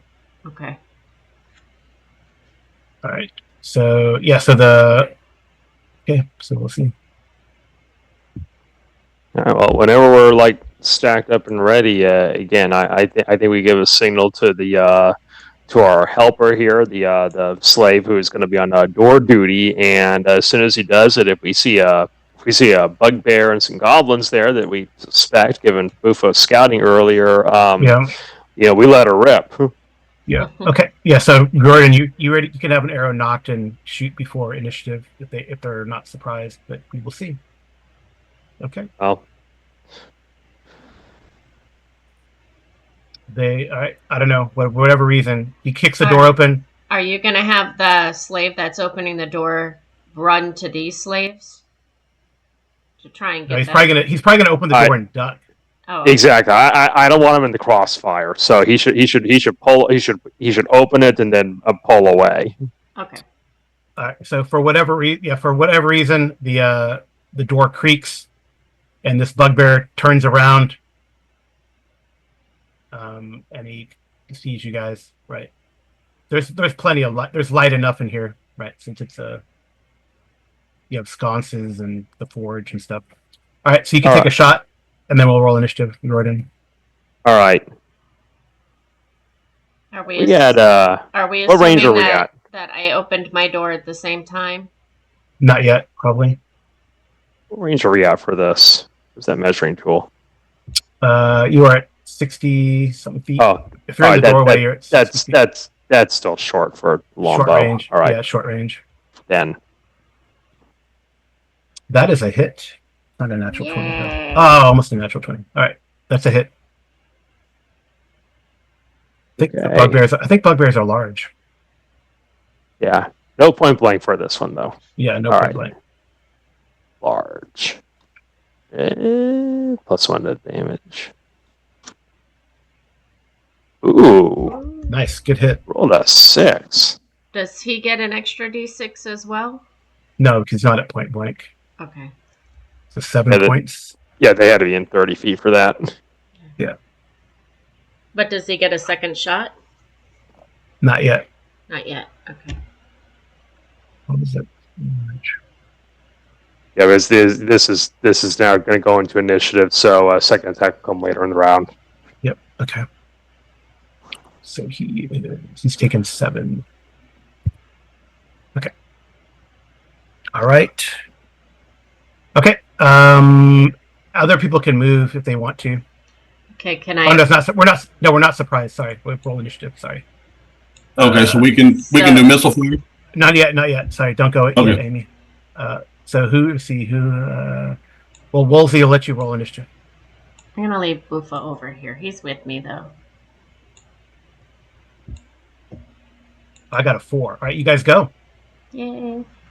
Do you want Arlandia to go in and do her 2 shots to the bugbear or to Well- the goblins? I would kind of like it if actually you delay your action for a moment, let them take their round and probably charge towards us, and then you can come around later in the round and shoot them and get rear attacks.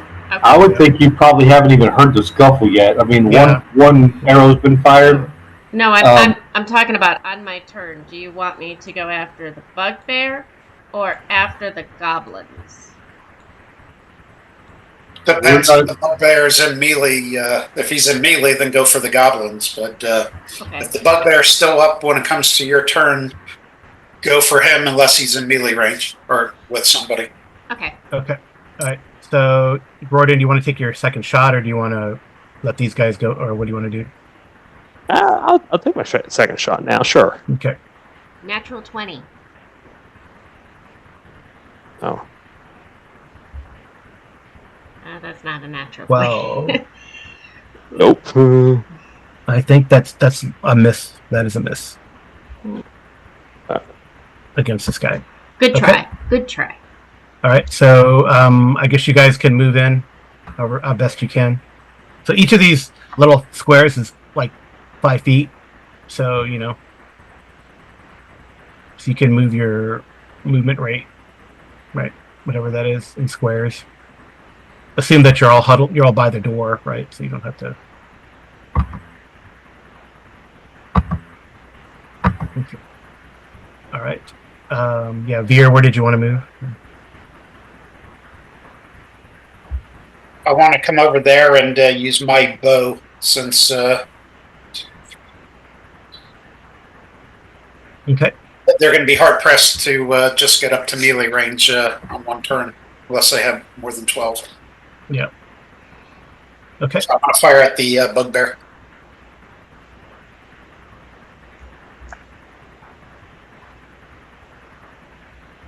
That is a hit. Yay! So 2 points of damage to him. My only 2. Oh, because it rolled it already. Oh, I see. Yeah. Oops. And I assume second arrow's at the end. Yeah. All right. He's still up. Zorik, did you want to shoot an arrow too? Yeah, I'm gonna fire twice. All right. Is Yeah, there take your first arrow and then let Bjorn Bronson move in, and then you guys can take your second. Okay, so no to hit modifier, right? No. That's a miss. Miss. Yeah. Bronson, you're going to move in, I guess? Yeah, there's not really a whole lot of room to move in there. I mean, That Yeah. slave's not there. Right. well, he's like... Yeah, like, right there is perfect, and I will start pouring oil right here. yeah. And the shepherd, where do you want him? I'm gonna have Shepard heal and stay outside. Okay. All right. Stay outside and watch just in case something comes up from behind.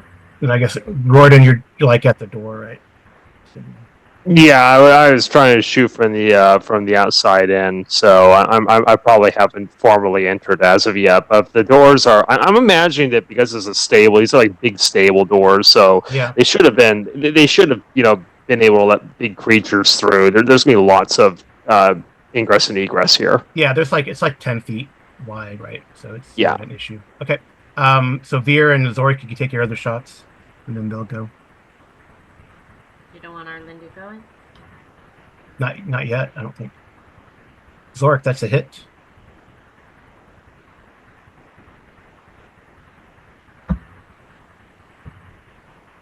You roll damage. Oh, nice. Okay. Answer. Hello. All right. He is still up after taking that much damage. Deer. What's the difference between the Mine missed. purple I had and a the nine. red? I'm just doing their hit points that way instead of doing the bar. It's just easier right now. Oh, okay. That's how much damage he's taking. Okay. So yeah, mine had missed. Oh, you missed. Your second one missed. Yeah. Okay. All right. They go. Well, he's gonna grab his hammer and start running forward.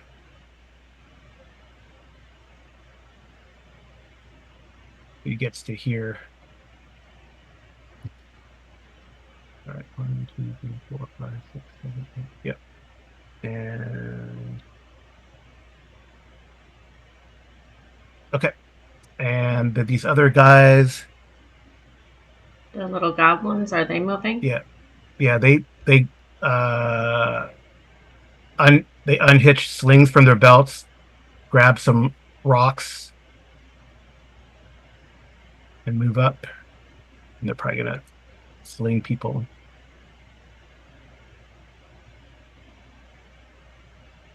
Or try to. All right. So this guy's gonna try to toss a rock at Zorik. That's a miss, and the other one's a miss too. So okay. So they both miss. This is the point where I think Arlindia should come in now that they've taken their action. Since she hasn't actually acted yet, she can come in at the end of the round now and shoot him in the back. Right. With both my arrows, right? Yeah. Okay. You can get that sweet rear attack bonus. Yeah. So extra plus. So you set your point blank on both the goblins. Am I shooting at the goblins? I thought he wanted me to shoot at the bugbear. Bugbear's probably more dangerous. That bugbear is pretty injured. He might get a hit in depending who gets initiative, but we'll probably take him down this next round. Okay, so all right. So what's my hit modifier other than my normal? So against, let me see if they're. Oops. Because I normally get the 2. They're both point blank, so it's going to be an extra +3 on these guys. So hit modifier 3. Yeah. Okay, here goes the first one. 17. That's a hit. Okay. Yep. And I get the extra +6, right? Yep. On both of them. The bugbear is actually out of point blank by now. But. Okay. And so the first one is 10 points. Yep. And now I do the second one. Yep. 3. 16 enough? That's a hit. Okay, so roll damage. And my extra d6. Yep, he's done. Pop, pop. All right, they're done. All right, initiative. And who rolled? I'm assuming she would have fired her shots and then come here. Okay. All right. We'll have Snake roll initiative, please. Go back to the front. I got a 6. He got a 4. Yeah, he's coming at you.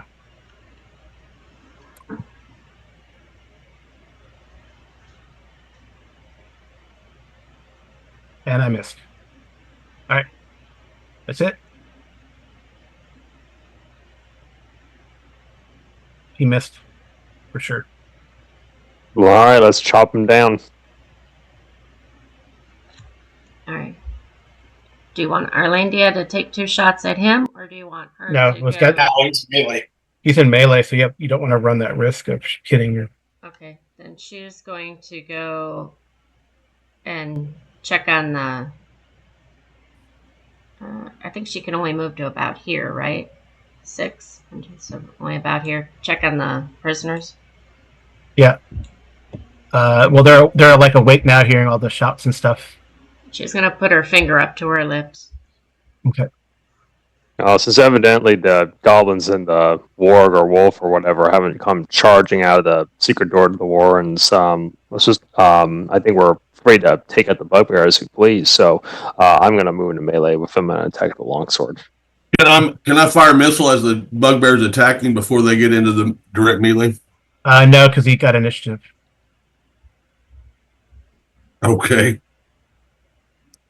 Yeah, the bugbear one initiative. Oh, I know. The bugbear won, but his initiative was basically to move, and as he's moving, I didn't know if I could fire. I don't. Yeah, I don't think so. It Okay. works that way. I don't think it works that way, but to me, like, I could be wrong. All right. Whoever wants to go from the either Veer or Royden.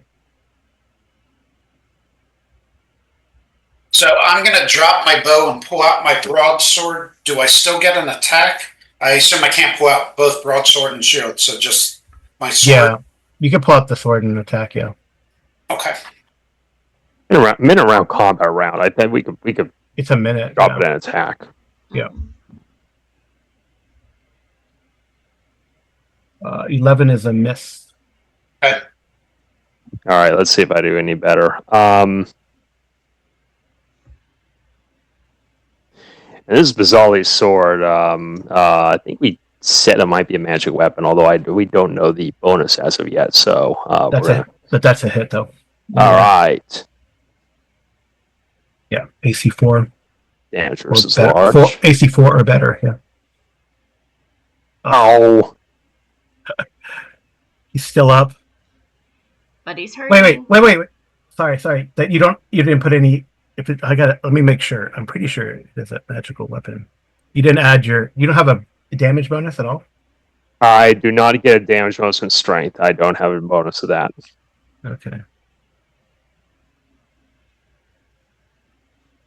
Okay. He goes down. He's down? Yeah, so it's 2 points of damage. I thought you were specialized in it anyway. I'm specialized in the longbow, not in the longsword. Okay. Okay. All right, so he goes down. So whatever extra oomph, All right, well, oomph that sword had, it kind of goes through. You don't hear it, Bronson. You don't hear any noise from behind the door. So I'm going to pick back up my short bow and stow it on my back and pull out my shield and move over towards Bronson by the secret door and let the rest of the party do what they're going to do in checking out this room. Okay. All right. Since I saw how the secret door was, since I saw how the secret door was open, I'm gonna let everybody get in position first. Okay. And once everybody's in position, I will open the secret door and step back. I'm gonna check that. Hold on. Can I ask the slave, before I had moved up, can I have asked the slave if there's anyone else we need to be aware of on this floor? He points to like where you guys are at. Okay. The secret door. Any wolves? He says, yes, big wolves. Behind Is it my buddy? I don't know. It might be your buddy. Is it his buddy, Carl? Yeah, sure. One of them is. He comes over.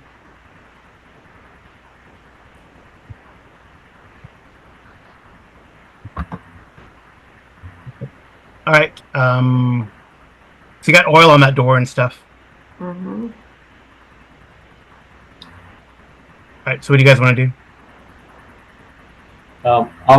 Like I said, once everybody was in position, I was going to open the door and step back. Like. All right. You open the door. They are surprised. So you could charge in. You see a warg and a goblin.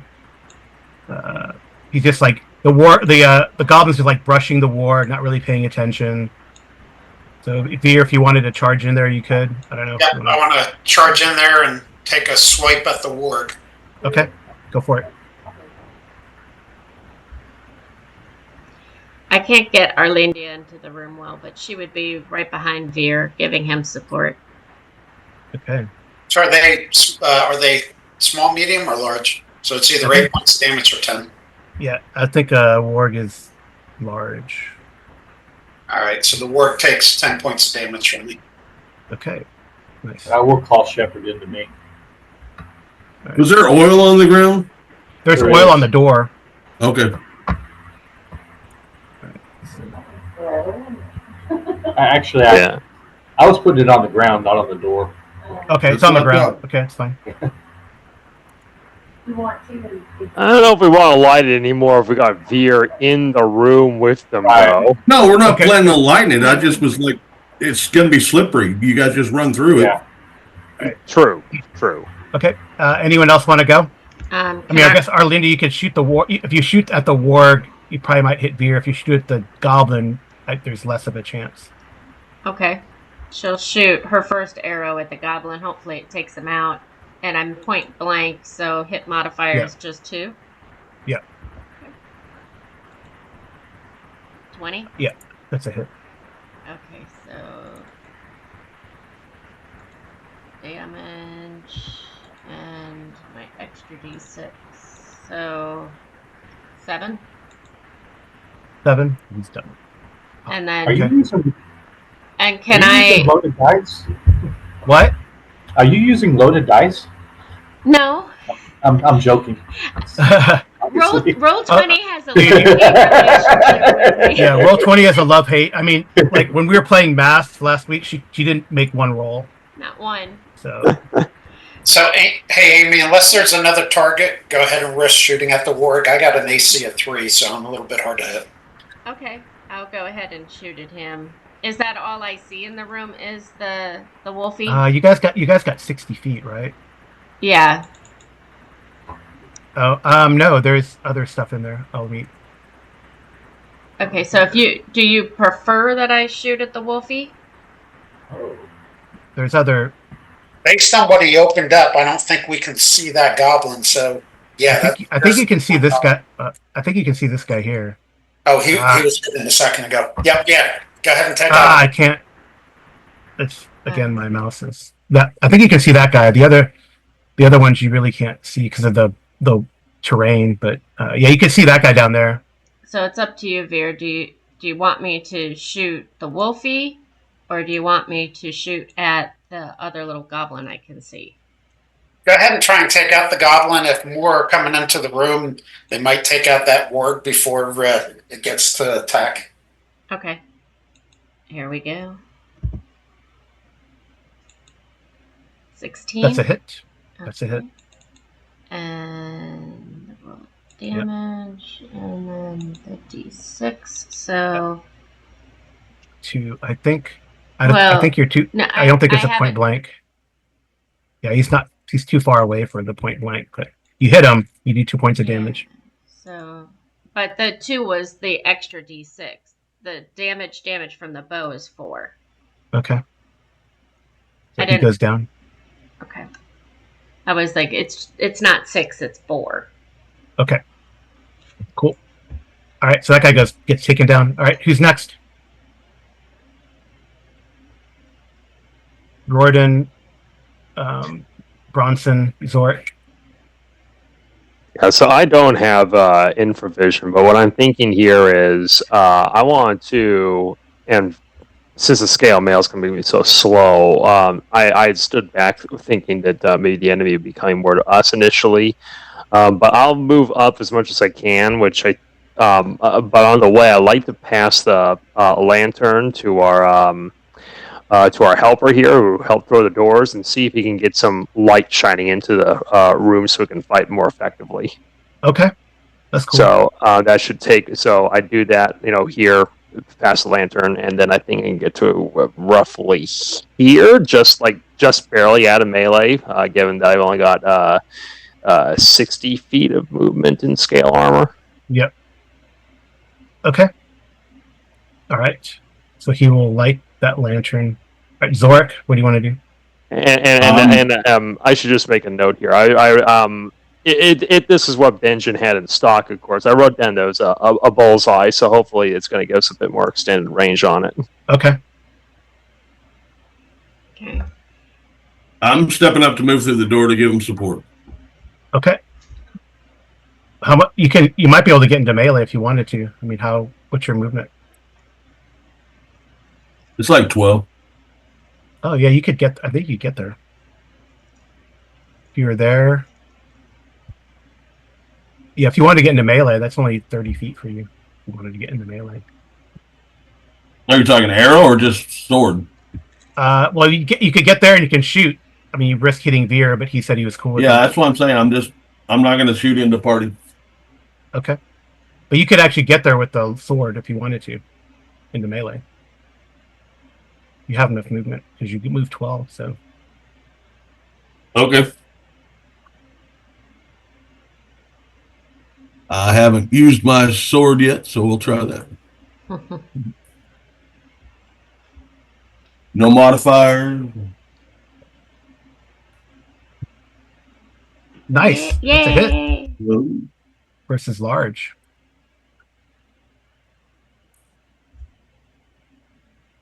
Very good. That thing is taken down. The wolfie. Yep. All right. Bronson.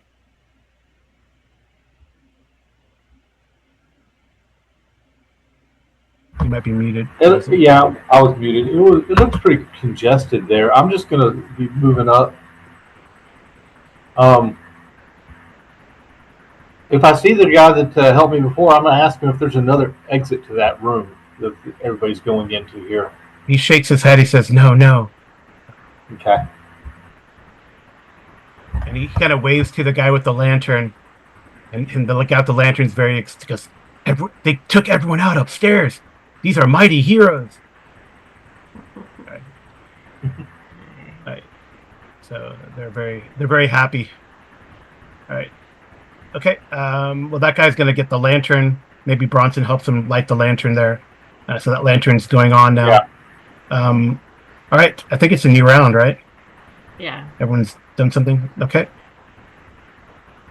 You guys hear as these guys shout as they're getting taken down, especially this guy goes. You hear like yells in Goblin. Arlindia speaks Goblin, so Yeah, she so would. they go. The human. Someone says like the humans have betrayed us. What's going on? They're still confused, right? Because they just saw a goblin get taken out, right? They don't know what's going on. All right.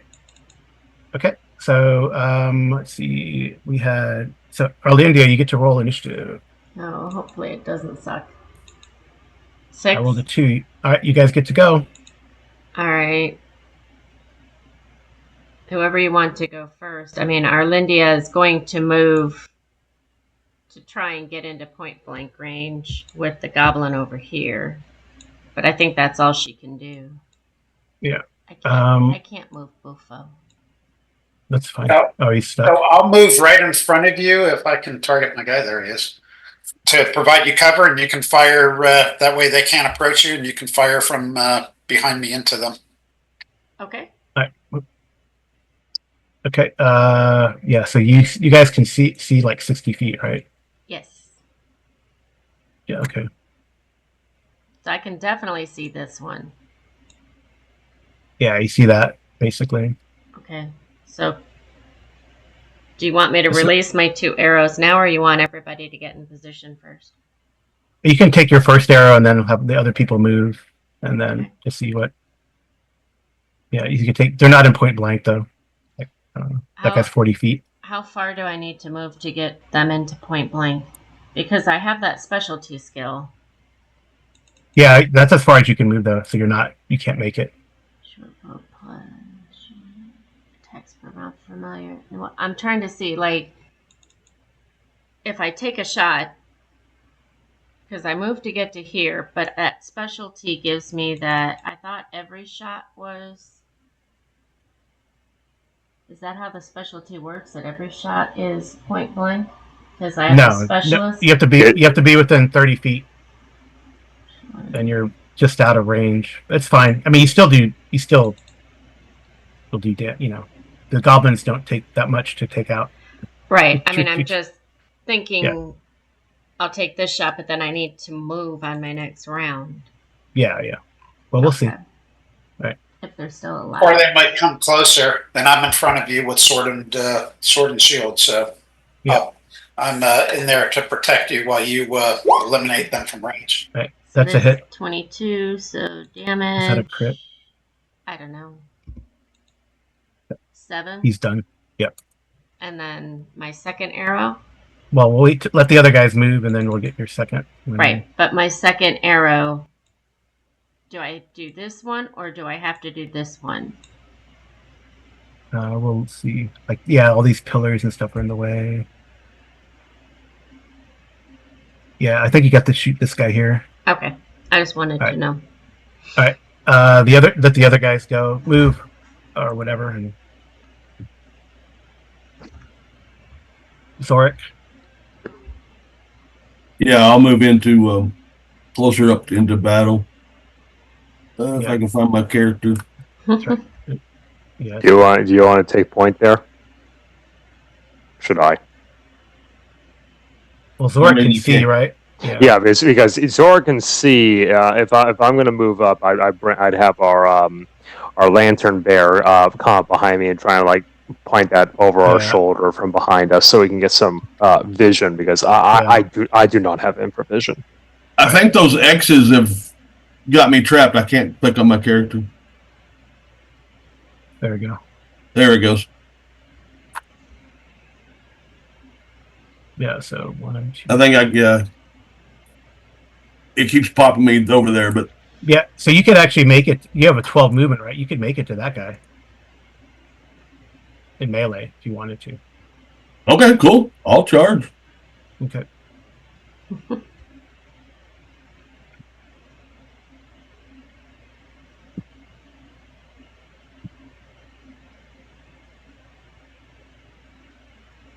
Well, unfortunately, I don't think it's a 12 for you. Does he get any bonuses? No. 12 is like AC 8, so that's a miss. Yeah. Okay. Unfortunately, that is a miss. Do what? All right. Rorden, I guess you wanted to move. Yeah, so why don't I move to here then, about and have our lantern bearer come up behind me, so I can get vision on these goblins, and then you can get to there. So he's got 60 feet of. You have 60 feet of vision with the bullseye, right? Yeah, I believe so. So what is this in the middle of the room? Is that an obstruction? That's like a fire pit. Oh, okay. In that case, that's not going to block shots. So yeah, you can target those guys behind Zorik. Right, the ones who are not in melee. You can. Oh, he can. Oh, you see stuff further down too. Hold on. Is the fire pit lit? It's very low, so it doesn't really give a lot of movement. You see a couple of creatures down there. Jordan. Oh. Those are the woldies, right? Yeah. I don't know. I think you can probably hit this. Maybe target that one. I'm not sure. You see their shadows, I guess, at the very least. Yeah, I judging from the terrain here, I could probably take shots at the goblins. I don't see how I could hit the wolves right now. Maybe we know that the light extends out to there, so you can see shadows, right? Yeah, I could see their silhouette probably cast on the walls, right? But I don't think I have a line on them using direct attack. So I'll just take a shot at the goblins who are not in melee. Okay. And well, take your first shot, and then we'll have Bronson move if he wants to, and then you guys could, Arlindia and Rorden, take their second shot. All right, I take it as a miss. So okay. Second attack. Bummer. All right. Oh. Bronson, do you want to do anything before Arlindia takes her second shot? Actually, yeah, I want to tell the slave to start waking the other slaves and tell them to praise Marlangan for sending us all here to rescue them. Right. He tells you that the bugbear has the keys to their shackles. Okay. I'll grab the keys to where's the bugbear? Oh, it's dead in there. Yeah, he's right there. Okay. I'll grab the keys real quick. And you can toss them to him and yeah. Okay. Yeah, that's fine. But the most important part of that was sending praise to Parlangan. for sending us here to free them. Oh yeah, for sure. Okay. And then I'll move in. Yep. When I can. Yeah. So you're probably like in this round. You're probably like here. You can send Shepard forward if you want. No, Shepard will stay with me. Okay. So you probably get to there, get the keys, toss them to this guy, give your praises. Okay. Are you actually casting like bless or a spell or anything, or no? No. Just wanting to spread the word more than anything to all the slaves. Yeah. They nod. They're very. The one that you met before is like say yes. He was here earlier. He was here earlier. You came back. No one ever comes back anyway. All right. Arlindia, you want to take your last shot at this guy down here? Doesn't Veer get to go? You moved, right? No, I'm sorting board right now. Oh, okay. I just didn't want to go if it was your turn. Okay, short bow. So my modifier is just with my bow. 12 hit? 12. That is a miss. Okay. So if I do that, can I still move? No, you already moved. Yep. You already moved this round. No, I mean, after this round, I can move, right? Yeah, it's a new round. Okay. Well, they get to go, and then it's you roll initiative again for a new round. All right. This guy thanking, his unholy gods that he didn't get shot with arrows. He kind of runs back here. This guy here is doing the same thing. And then this guy on Zorik is forced to fight him. Because Zorik would get an attack of opportunity, right? If he moved? If he moved, yeah. So okay. This guy on Zorik. AC 7. I've got a 5 now because I got my shield up. Yep. All right. He misses. Okay. J-Ro, you get to roll initiative.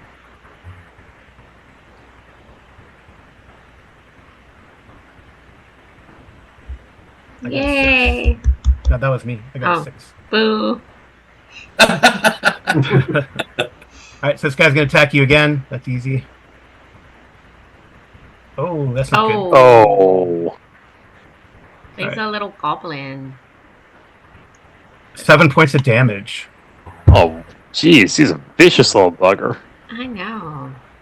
Not nice. No.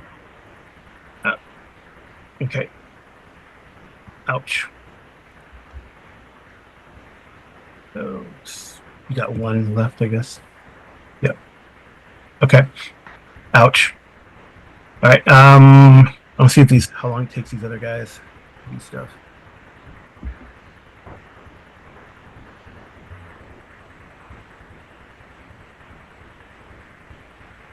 Do you have a healing potion or anything? Okay. All right. So they are getting their animals together. Okay. That's what they do. All right. Yep. So I guess you guys can see them.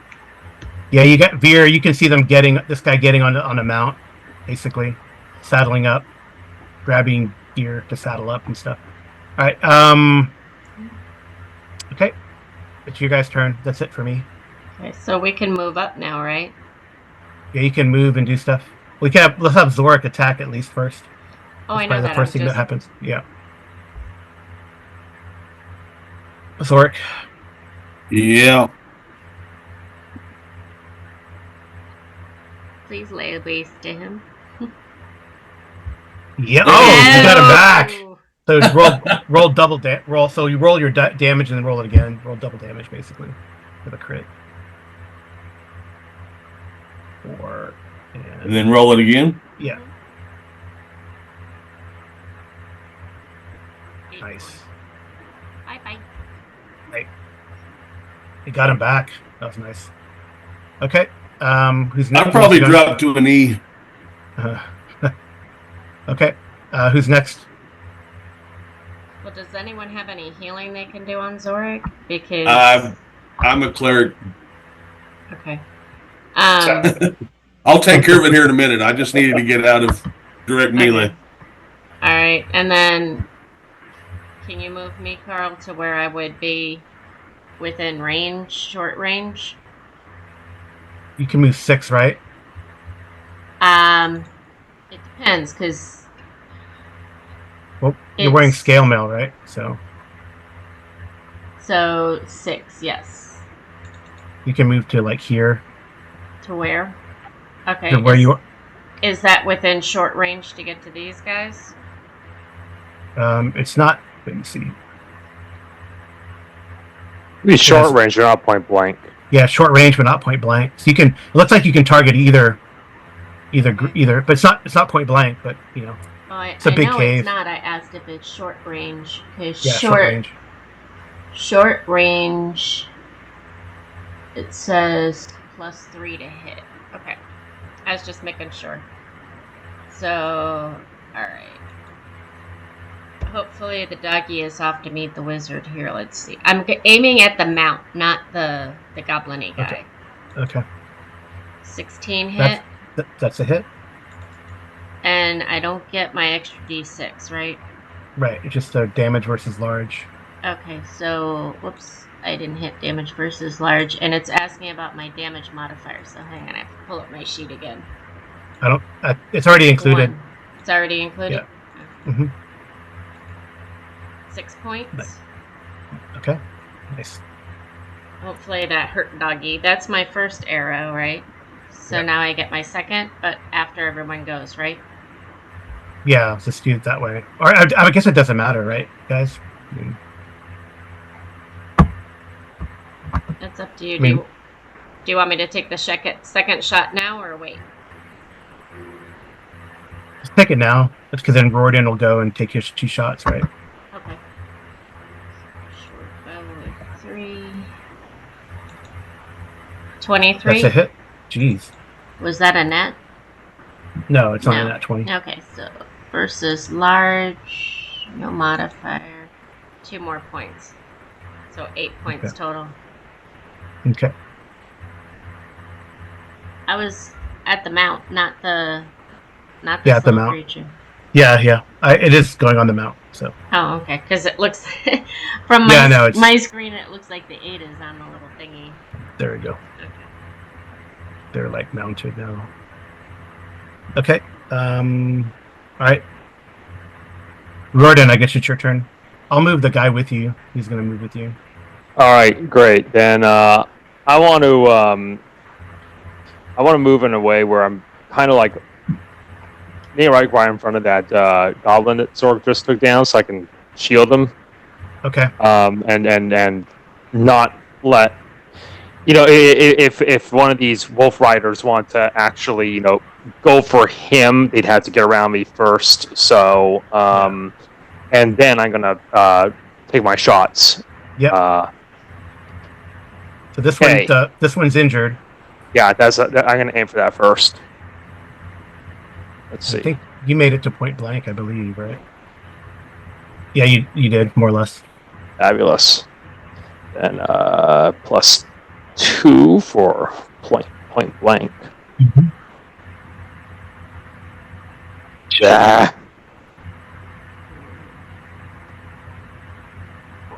All right, second attack. Mm-hmm. Dang. Jeez, roll 20's in a mood for you. All right, Bronson, you can move in if you want. Yeah, I do let them know not to leave the place without us, and then I head in. Yeah, they nod. They go, have you liberated everyone else? We think, but just wait for us. There's things outside, spiders and such. Oh, yes. Okay. And then I'll move in. I'll let you move. Well,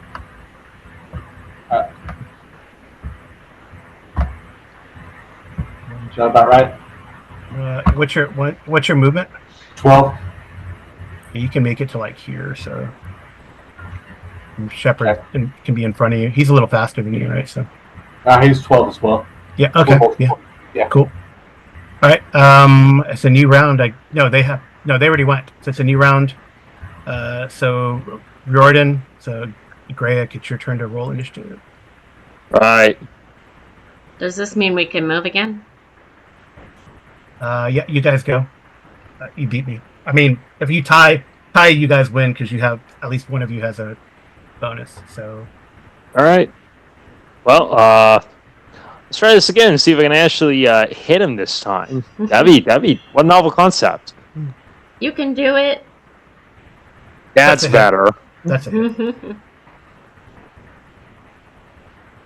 Okay. Point blank, by the way. Yeah. Nice. The 6. And And extra. Nice. All right. That ward goes down. Okay. Got 3 arrows in it. All right. I don't suppose I've got line of sight on the other warg right now, do I? It's just that pillar in the way. Yeah, you don't. I don't think you have the line of sight in there. All right. Then You can I'll shoot the take my goblin. yeah. I was going to take my second shot at the goblin then. Okay. Just, Yeah, he's Yes. He's well. It doesn't. He's in the process of falling down because trying to jump off. not prone yet then. Not prone yet. Yeah, Tumbling through the air. No, Well, that's that's a probably hit. hit anyway. that's a hit. That's a hit.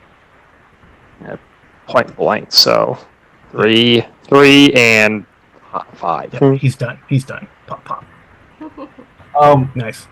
I'm going to run in, by the way, this round. I'm just moving. Yeah. I'm going to yell, keep one alive for questioning, too.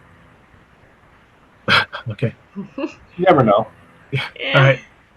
It could work. So I guess Veer. Do you want to let Arlindia go if she can get a shot in before Veer, Yep, you let her charge? do her shots, and then I'm going to move forward and try and take out the warg if it's still up. Or Okay, well, Yeah, so Bronson's gonna. I can move 6, you said, right? 1, 2, 3, 4, 5, 6. So I can basically get to here. To where Veer is. Where Veer is. I mean, these are. Right. We can I'm adjust a little. behind Veer, but it won't let me keep it there. There we go. All right. There we go. Something So now, like that.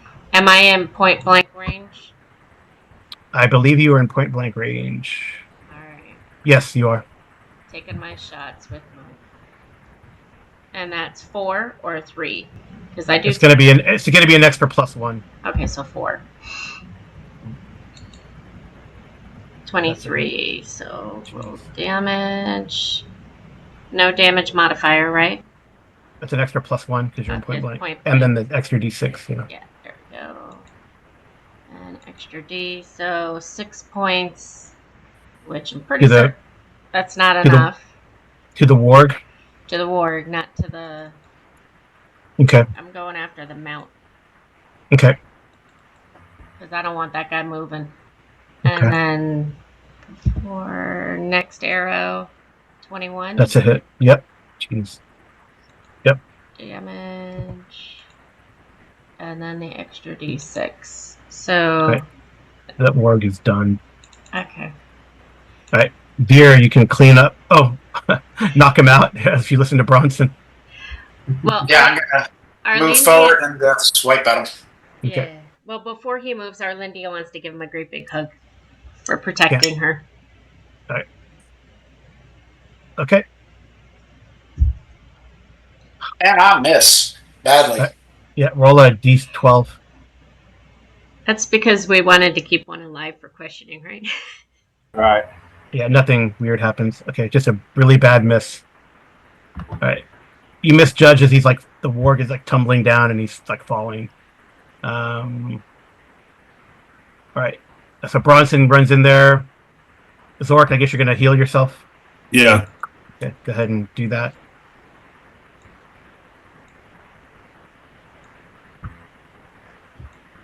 Nice.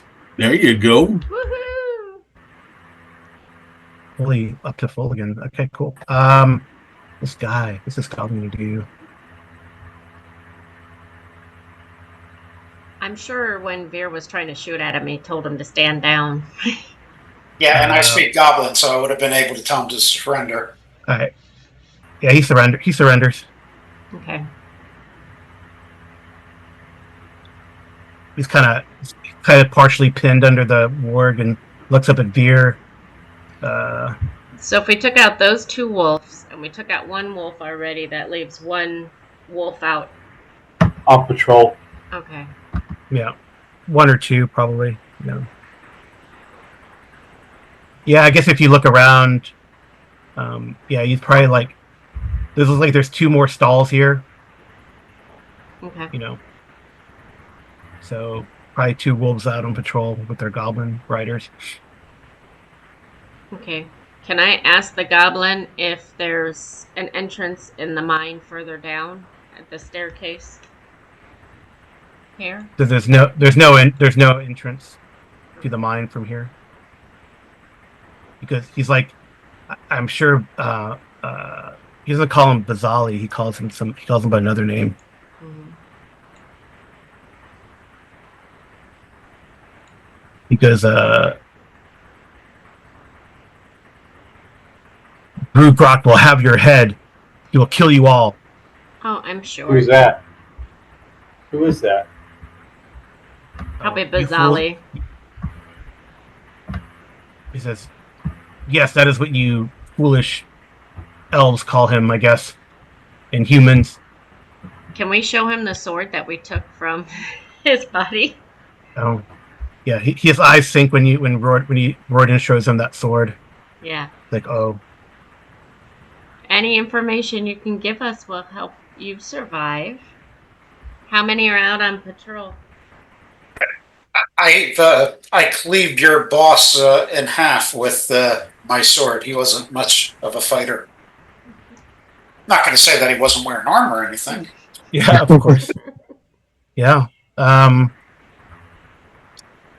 So how many are on patrol? Mm-hmm. He goes, do I have your word? Because you goodly folk are good with your words. Will you let me go? I mean, what is going to happen to me? Will you kill me like you killed my cousins? Well, that kind of depends on the information you give us. I will give you information if I have your word that you will just let me go. Where would you go? Give us information. I'm going to squeeze your limbs one by one until they pop off.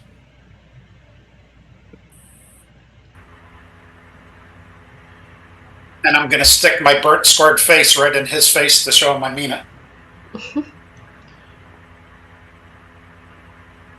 Arlindia would say, you can either give me the information and trust me, or you can give the information to my friend here. It's your choice.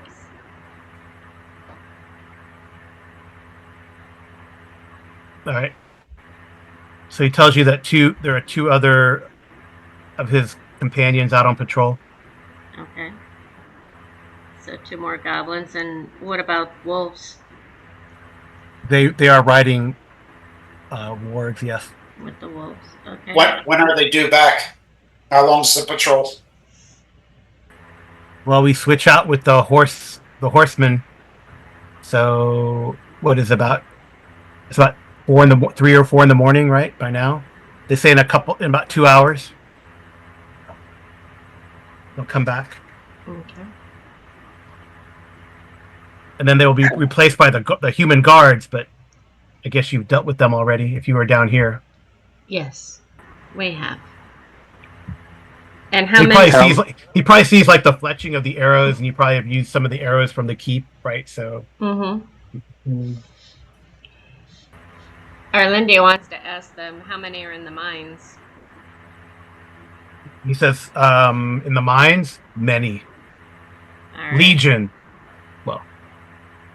But then I guess when Veer smacks him, or squeezes his arm, like he said, he tells you that there are 4 of the guys from here go there, but there are more goblins in the mine. There are goblins working the mines as well.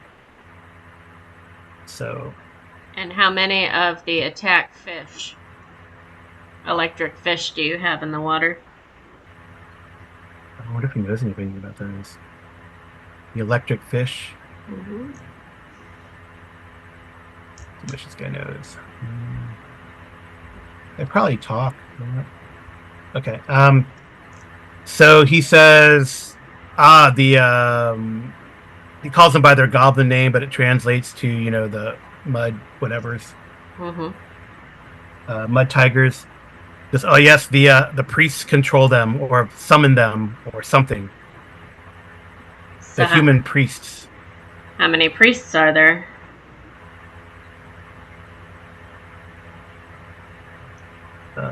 I'm assuming there's more than one since you made it plural. And He's so I believe that there are at least 2. okay. So one mud tiger per priest.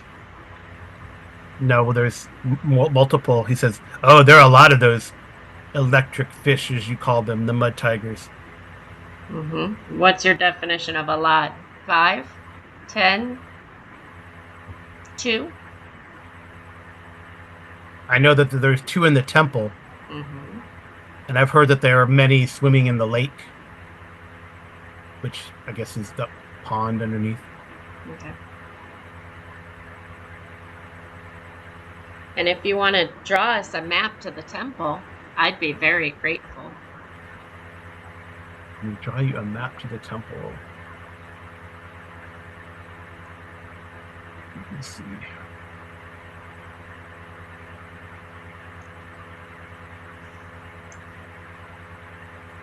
So there is, where is that?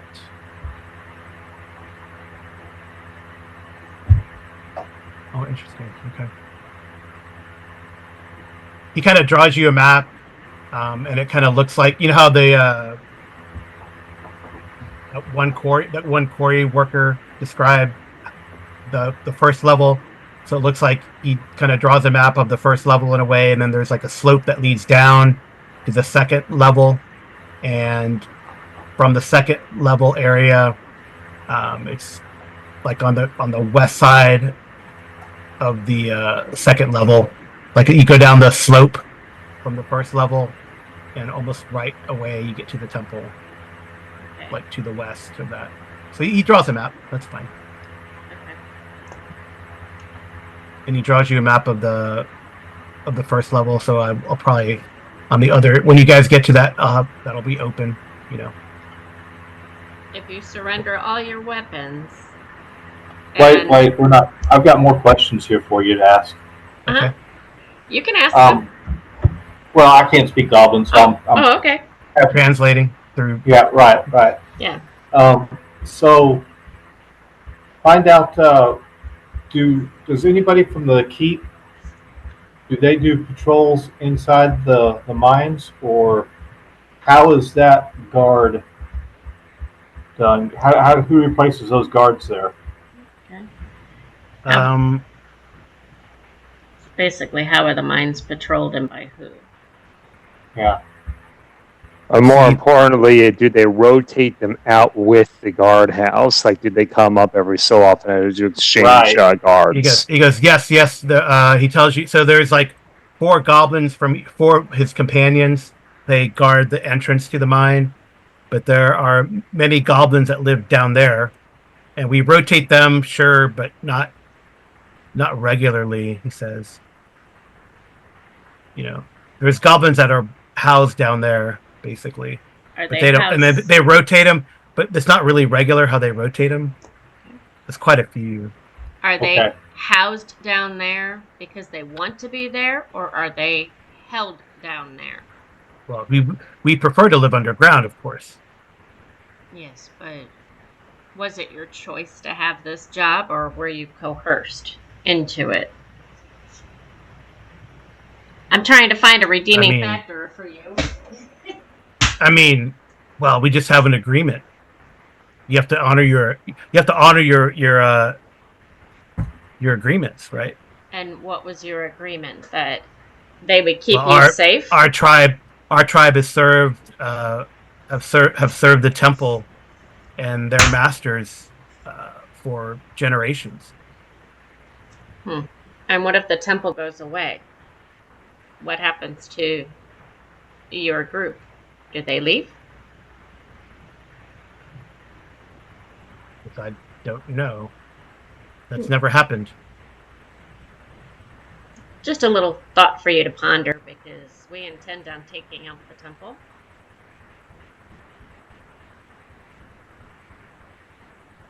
These priests, are they more goblins, or are they a different species? They're humans.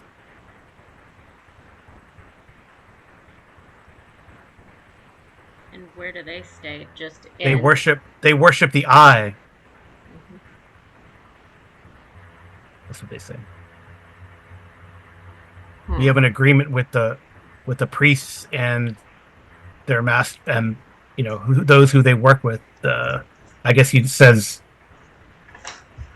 whatever, the slavers basically. Yeah. And how many slaves do you have in the mines currently? About 30 And they're humans? mostly. Okay. Will they be coming back here, or is there going to be a shift change? Are they expecting the ones to come here to go Yes, there? And make... the ones that guard the mine entrance, they'll come back here, or they'll rotate with other people from inside, from under there. It is all the fighting males of our tribe. We were brought over here with our, with a few of our bugbear cousins. How many bugbears are still in the mine?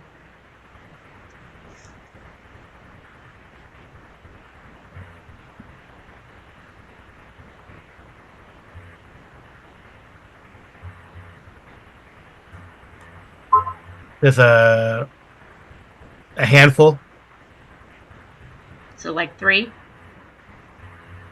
possibly. Arlindia wants to take an apple out of her bag and offer it to him to eat. He'll eat it. Because he's giving us information. Anybody else want to ask any questions? No, I think that was all for me.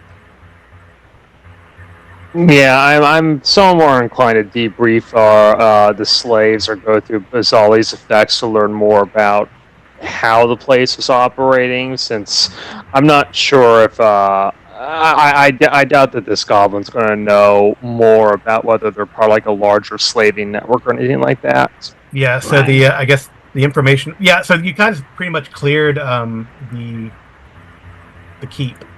Yeah. Honestly. So. And So you can- Arlindia wants to explain to him, for your safety and for ours, we'd like to keep you safe here in the keep with our friends. But I do appreciate the knowledge you gave us. And when it's safe, we'll return you to the outside. Yeah. Or I was just going to turn them over to the slaves to do what they will with them. Well, Yeah, we need to chain him up. Put him in the shackles, I think. That way he can't escape and warn anybody. Like I right. said, we honored our we didn't kill him, but if we give him back to the slaves are going to kill him. Exactly. That's what. Well, hey, I've got a clean conscience then. I know, that's what I'm saying. We kept our honor, but Yeah. So you learn from the slaves. I guess. I mean, we could probably go into like kind of montage mode, and I'll find all the treasure because you're going to be able to do that. The slaves are more than happy, just for being liberated to help you carry stuff, so you don't have to worry about that as best they can. Some of them need some food and water and the like. And you could probably get all this done before this shift change, or if you want to, when those goblins kind of walk over, they'll be totally surprised. I mean, it's up to you what you want to do. But so you learn from the slaves that raiders abducted them from their homes.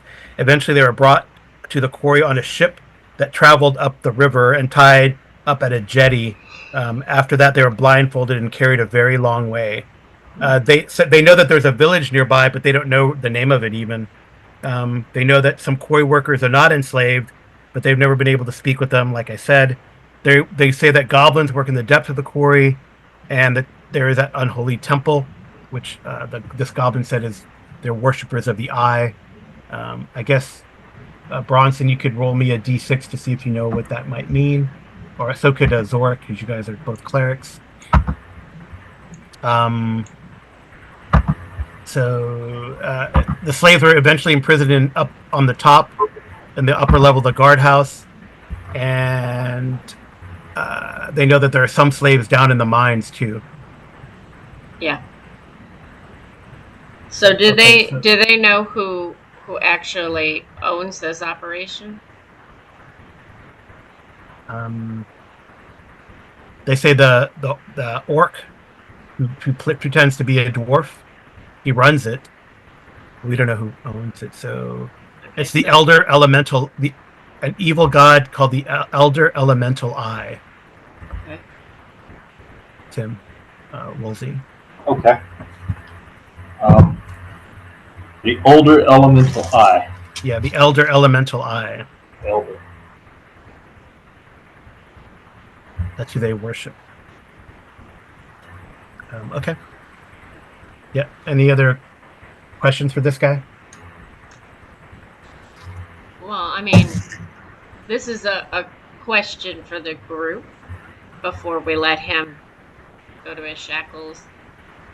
If they are willing to work for the priests, maybe they're willing to work for us. So if we keep the keep and the mine, if we're able to take all of that, maybe we could employ them. I don't know about employing goblins. They're inherently bad. I mean, we have to Yeah. evict. We'd have to evict all of them then. They are evil, just by nature. Yeah. Yeah, I don't particularly like goblins since they burned my face when I was a baby. True.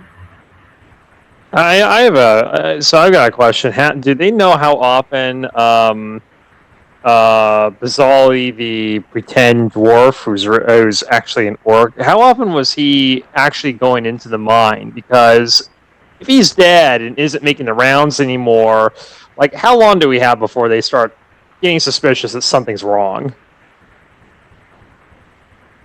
He would visit the mines, daily. He oversees the shift change. Okay, so we Did he ever like go into town or go do business with anybody? Rarely did they go into town. I mean, he would meet Nastor occasionally, right? Because they had, at least a couple of weeks ago, they had that fake slave raid, right? So, or some time ago. Mhm. Did But he does go into town. He does go into town. Okay, then that buys us some time then. Some time, yeah. Do we have did he ever have any other actually this is a better question. Do you know who you said you were like, do you know who the raiders were who picked you up, and did you ever see any of them like consorting of Bazali later? I'm trying to get information on like if there's a slaving network here that he was a member of.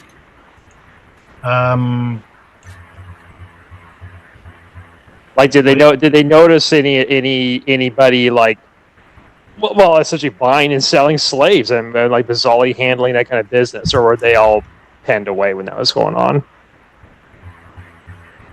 I guess when they were being transported by ship, right? I mean, there was some sort of shipping interest that does this, right? So, but they never saw like Bazali like meeting with like another slave, or like he'd show up with a bunch of folks and they exchange gold or something like that. the ship captain Hmm. that brought us here. How often did slaves arrive? It just seems like it's kind of not often. I mean, I guess I don't know what the turnover is of the slaves that are working the quarry, but we've been here about a month. Okay.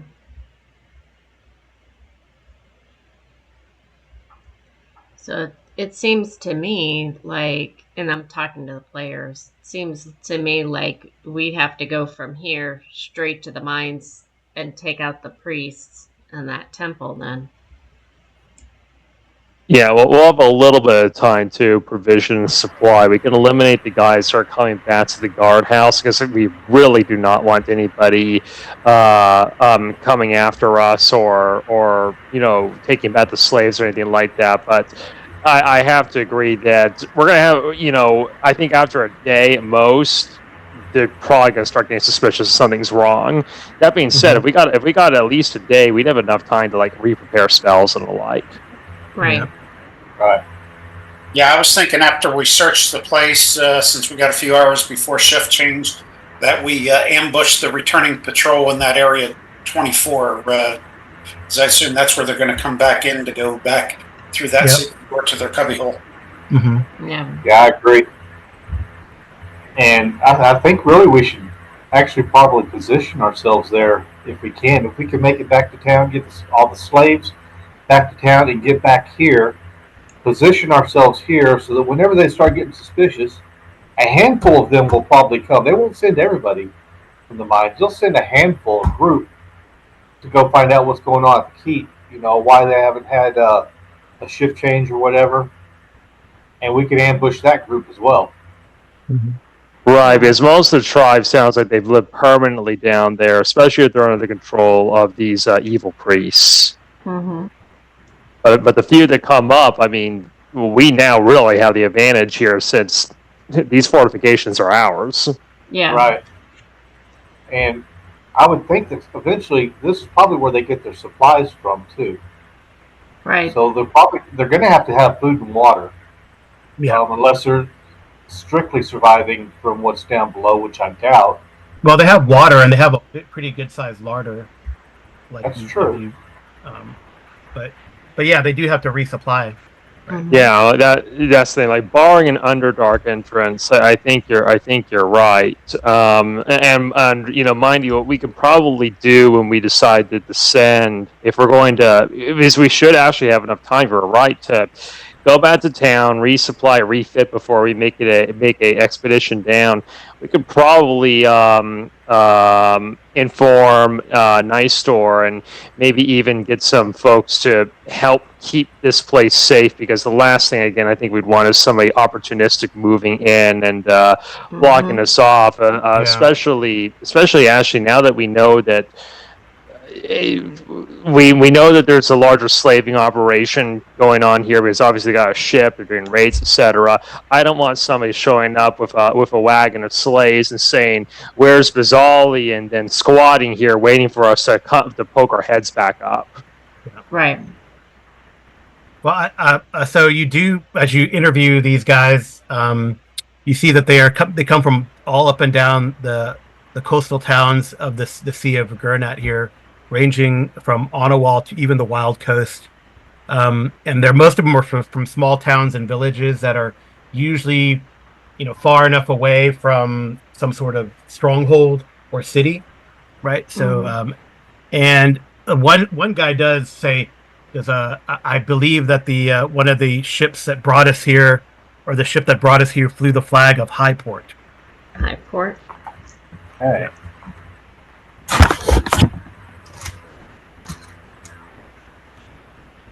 Because and like some of them say, like, and I guess maybe they overheard Veer talking at some point, but they say, and like you, my lord, our village was burned. Like your village, our village was burned to the ground.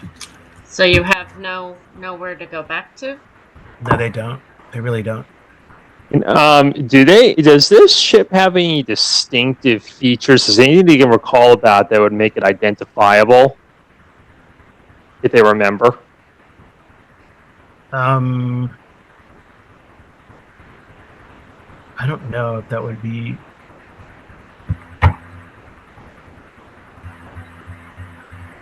Color, the sails, flags they would fly, anything. Well, like you said, just the Highport. Also the crew. The crew was a combination of orcs, goblins, some gnolls, some time. So they're definitely like a humanoid and human crew. And then they flew the flag of Highport. I guess Highport maybe, I don't know. Does anyone have like a sailing background? I don't or some sort of nautical type themed background, like their secondary skill? I don't think Arlindia does. Fortunately, no. I know where it is. I looked at the Darlene map for Greyhawk before, but that'd be out of game knowledge. Yeah. Yeah, I mean she's a gray elf, so I don't know. Yeah. I mean, I think her question to the slaves is if they have nowhere to return to, do they want to stay here at the keep and work for us?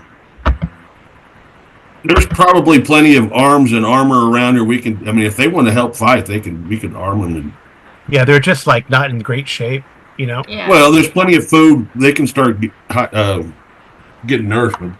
Yeah. It might take days for them to get back into fighting shape, though, if they're severely malnourished. I think that's the real problem. Right. Yeah. Yeah, I mean, they Of course, but I'm still bet there's some of them are going to be willing to fight no matter what. True. yeah, I think Or at least with the bows and crossbows, they can fire out of the arrow slits and keep anybody from entering the keep. Right. And there might be somebody from the village that might be able to come in and help. Like, if the blacksmith has an apprentice, maybe the apprentice can come and teach them some skills like forging, because we've got a forge. Okay, well let's look these. what's the immediate? I mean, that's like a long-term plan. Yeah, What's the immediate? Yeah, I do think we're getting a little ahead of ourselves there. Right. Not that I don't like it. I like the idea of taking us Yeah. up as an enterprise eventually, but admittedly, we don't even know if we're going to be allowed to take possession. I think that's going to depend upon what kind of the local authority will let us do here. But in any case, it seems to me like I like the idea that we got a couple hours before the patrols return.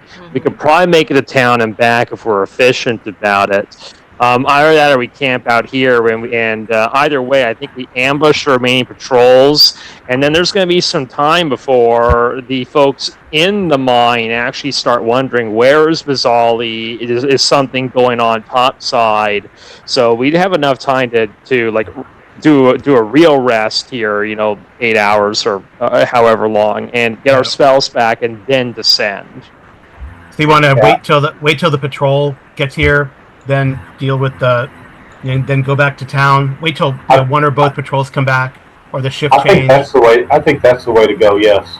Yeah. Yeah, I think we ought to spend our time searching for loot in between, waiting for the patrols to come back in a couple hours. Yeah. Okay. I know Arlindia would like to look for armor that doesn't slow her down. Yeah, there's chainmail around. It says the chainmail will be human size at least. It might fit the Arlindia the elf as well. I mean, but I would definitely swap out of the scale for chain. It's much better. Okay. Yeah, you could do that. That's no problem. Well, I could also, since I'm an orc, half orc, I can put that plate mail on, and I can you can impersonate the guy. Oh, yeah, it's possible. Yeah. Yeah.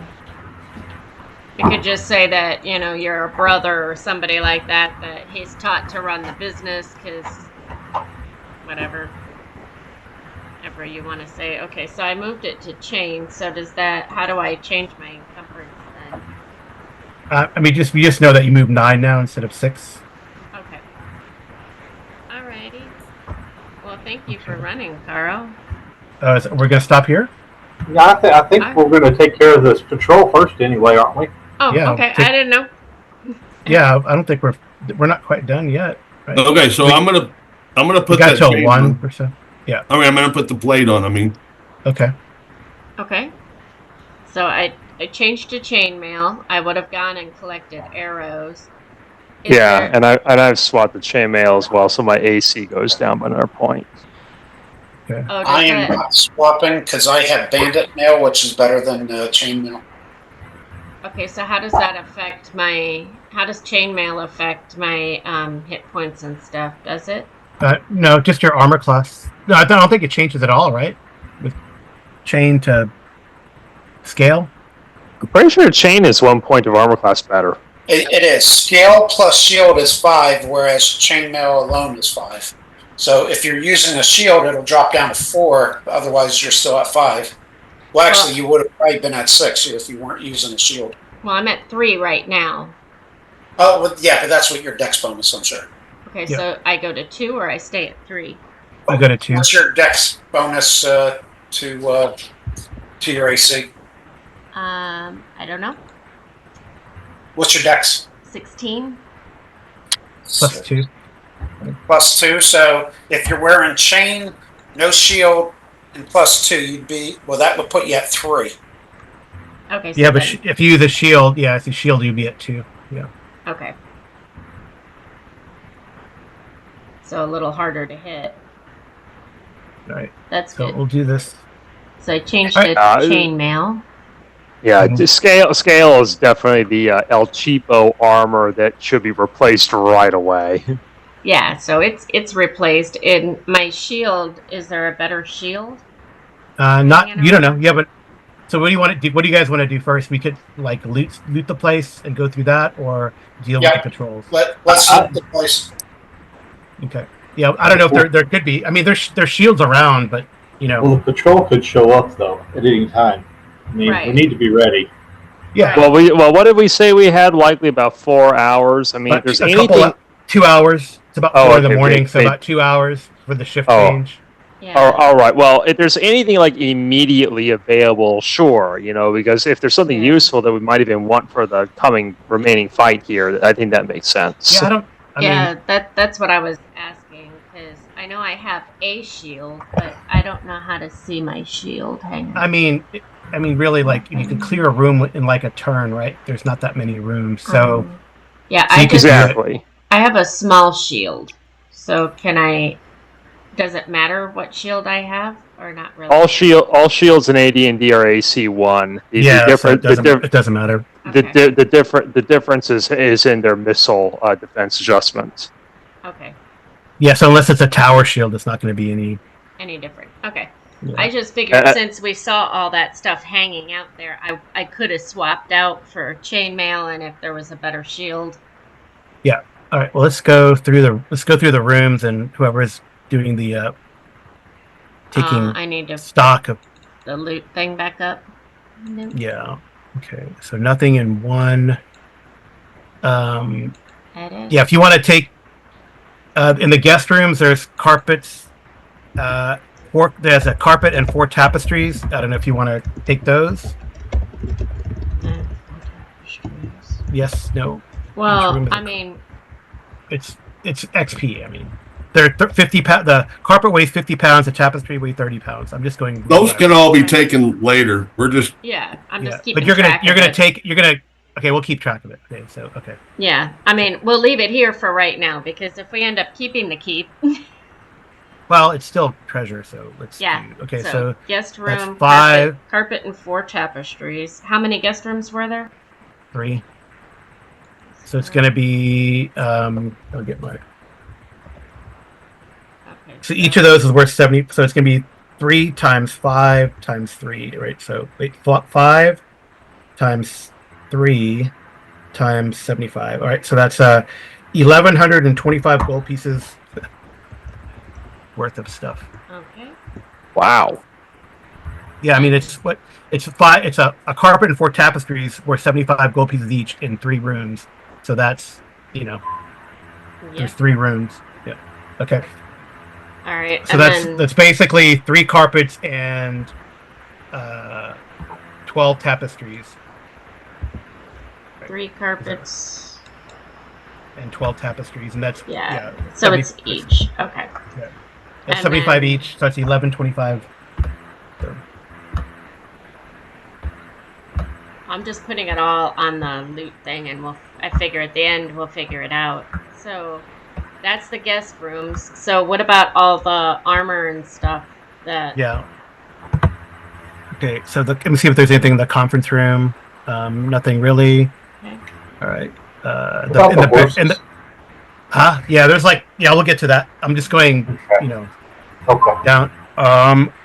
Let's see. The guards, they had broadswords and short bows. Each guard has a shield. And short bows.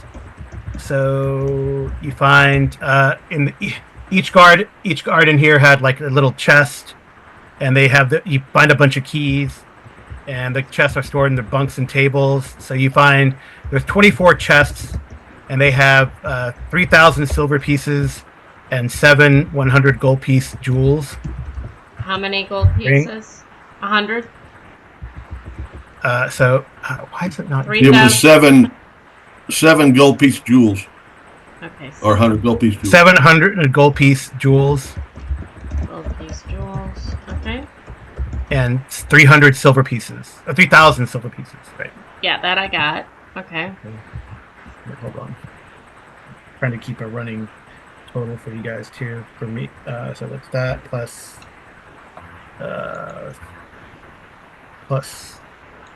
700. Okay, and then stairs. Great. Okay, so in the sergeant's room, eventually you find a secret door that contains the guard's pay chest. The chest is locked, but the sergeant had the key, and you find another 5,000 silver pieces. So that I write this correctly, we found 24 chests with 3,000 silver pieces, and then 700 gold piece jewels, or 700 gold piece jewels. 100 gold piece jewels. Okay. And then you find the guard's pay chest, which is 5,000 silver pieces.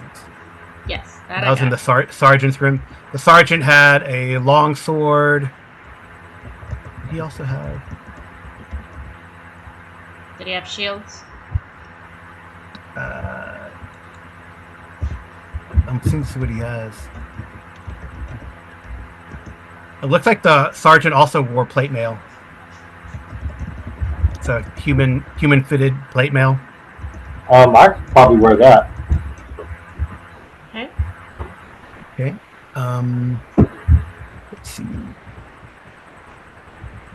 And then there's weapons and armor, well used but serviceable. So just a lot of, all the weapons. So long swords, broadswords, short bows, arrows. I'm not gonna really. Okay. Just resupply as you need to. Okay. Let's see. That's a great hall. Nothing there. The kitchen. There's a meat cleaver. We know that. Yeah, meat cleaver and a scimitar. If anyone cares, that's what they had. What kind of meat was it?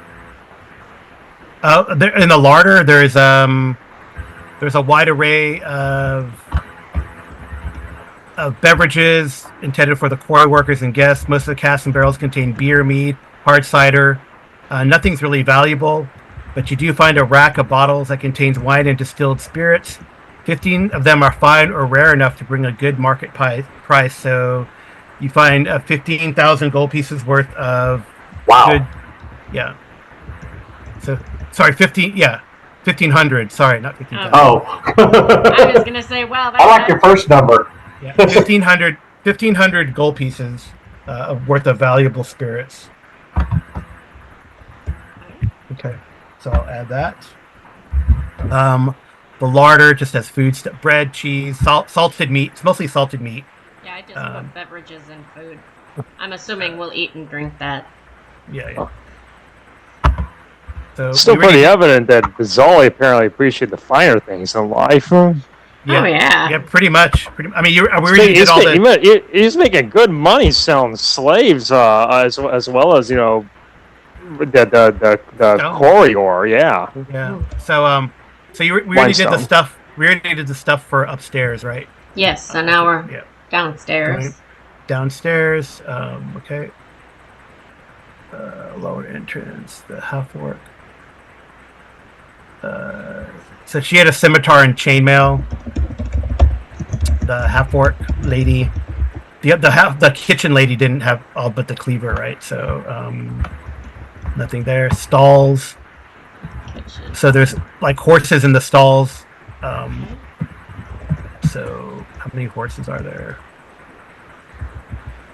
I guess there's 1, 2, 3, 4, 5, 6. There's 6 horses in there. Okay. How many the patrols are? Yeah, they're light war horses, actually. Damn, those are worth money. 6 light war horses. Yeah. So if someone could look that up, I'll give you that as treasure. That's fine.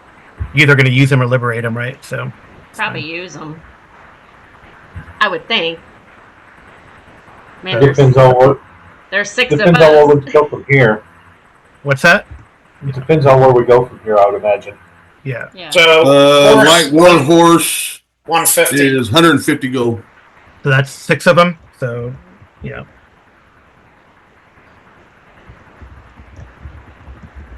Okay. Cool. That's 6 times 150. Got that. All right. Spring. So Anything? Smithy. Yeah. Smithy. Yeah, I'm looking to Smithy. I'm pretty sure he had something. Well, he had a hammer. Or there's 3. He has some extra hammers there.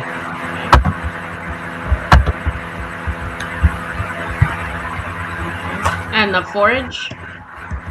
Oh, you find that some of the goblins had in the forge area. You find 4 like little stink bombs that they created. Okay. I don't They see didn't those. get to use them. You were surprised, huh? I was like, we could use those in the tunnels. Yeah. So like it basically creates a cloud that covers about a 10-foot area, and then anyone in the cloud becomes sickened. Those could be handy. Yeah. So it's 4 of those.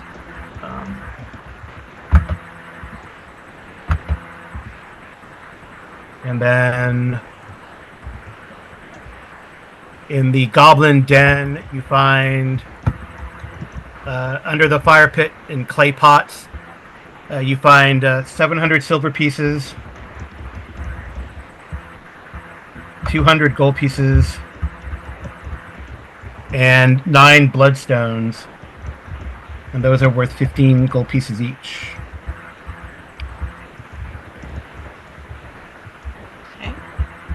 Okay, cool. And now we gotta count up all the dead. Oh, for XP, so we're done with the Yeah. loot. Yeah, we're done with the loot. Okay, I'm going to save my changes. Alright. So it should all be on there. Yep. You did write that plate mail down for experience purposes, didn't you? Oh yeah. How much is a plate mail worth? 400. Okay. 400. Alright. So there would have been 2 suits of that, right? Yeah, we got the other one before. Okay.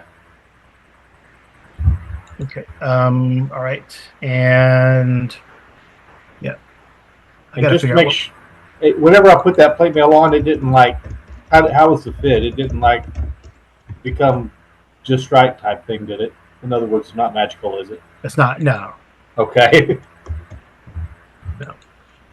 You got to adjust it, but you guys got time. It's not an issue. Right. And we okay. have a forge. So. Yeah, you can. If you need to bend it or whatever. Okay, let's see now. Things that we've killed. A lot. A lot. So, so 6 guards, a sergeant. All right, so I have like basically gold piece wise, I have 59, 30 gold pieces worth of stuff.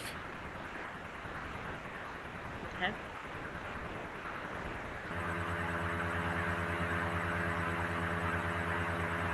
Okay, I'll type that down there. All right. I guess we go from so there's six guards, the sergeant, the 2 half orcs. Right. Okay. 1, 2, 8.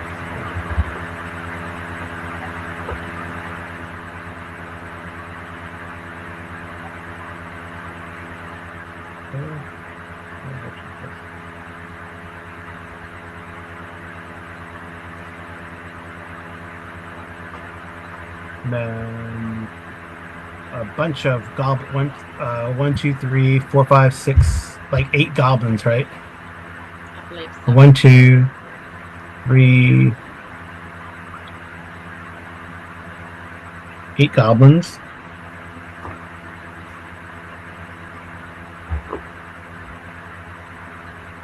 And a bugbear.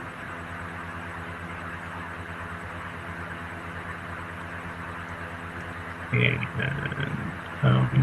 is that it? The wargs. Did you get the 3 wargs? Oh, the wargs. Yeah, there's like 3 wargs, right? Yes.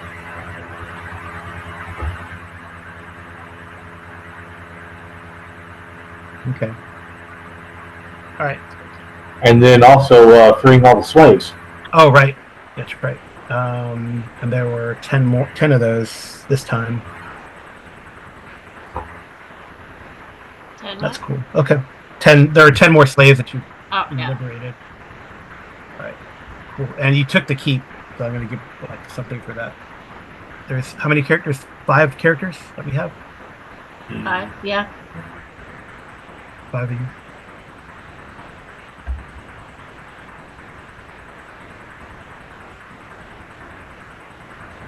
Should I put the keep on the loot page? No, you say you took the keep. Okay. All right. All right. So to well, let's see if we deal with this patrols. Do you want to do that, or do you want to save that for next time? We can deal with the patrol. We can go ahead and take the patrol out. Okay. All right. So I'm gonna see who comes back first. Okay. But I have so far. I'm just trying to for my sake keep a running total. So we're back on this map, right? Yeah. Well, it's easier probably. Yeah. Well, I'm just trying to blow it up so our viewers can see. There we go. Okay. All right. Cool. Yeah, I'm gonna see who comes back first, and then we can deal with them. What's your thought as they are approaching anyway? Because we're obviously a lot more lethal if they get real close. Like have maybe like Bronson and I sort of pose as the regular guards and motion them closer. Then we shoot them down right as they're at the entrance to the lower section. Well, I'm in plate mail armor now. Well, do we want to get rid of that body that fell off down here? Yeah. Yeah, we'd have time to do that. Yeah. So so you notice that if you're like watching from the parapet, these guys come back first. Okay. So also, I think just a little bit more prep. I think we should have some of our slaves up in room 8, because that overlooks the balcony, right? Yeah. Or room did 8. I get? Yeah. I guess 10 and 6 up in there Yeah. with arrows, just in case things try to move away. Try to run away. They can start firing. Yeah. So these guys kind of. Do you have anyone on the parapet?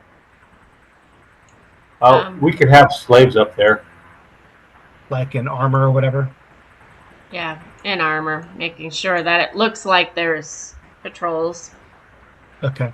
I mean, I could probably just be up there in the chain and with the longbow, because I'd probably look like from afar. I probably look like one of the guards. Yeah, you just grab one of their shields, and it has their mark on it, right? Yeah. Yeah, and I could be out patrolling, and when the I guess you said the wolf riders are coming in first. Yeah, so they come down. They come down the path here, right? So yeah, so if I'm like here and pretending to be a guard, and we would have pulled a ladder away so they don't see that, obviously, but probably like motion them and for like, hey, come in, time to swap shift, and bring them to the lower level where presumably if they're nice and close, then we can take point blank shots and eliminate them.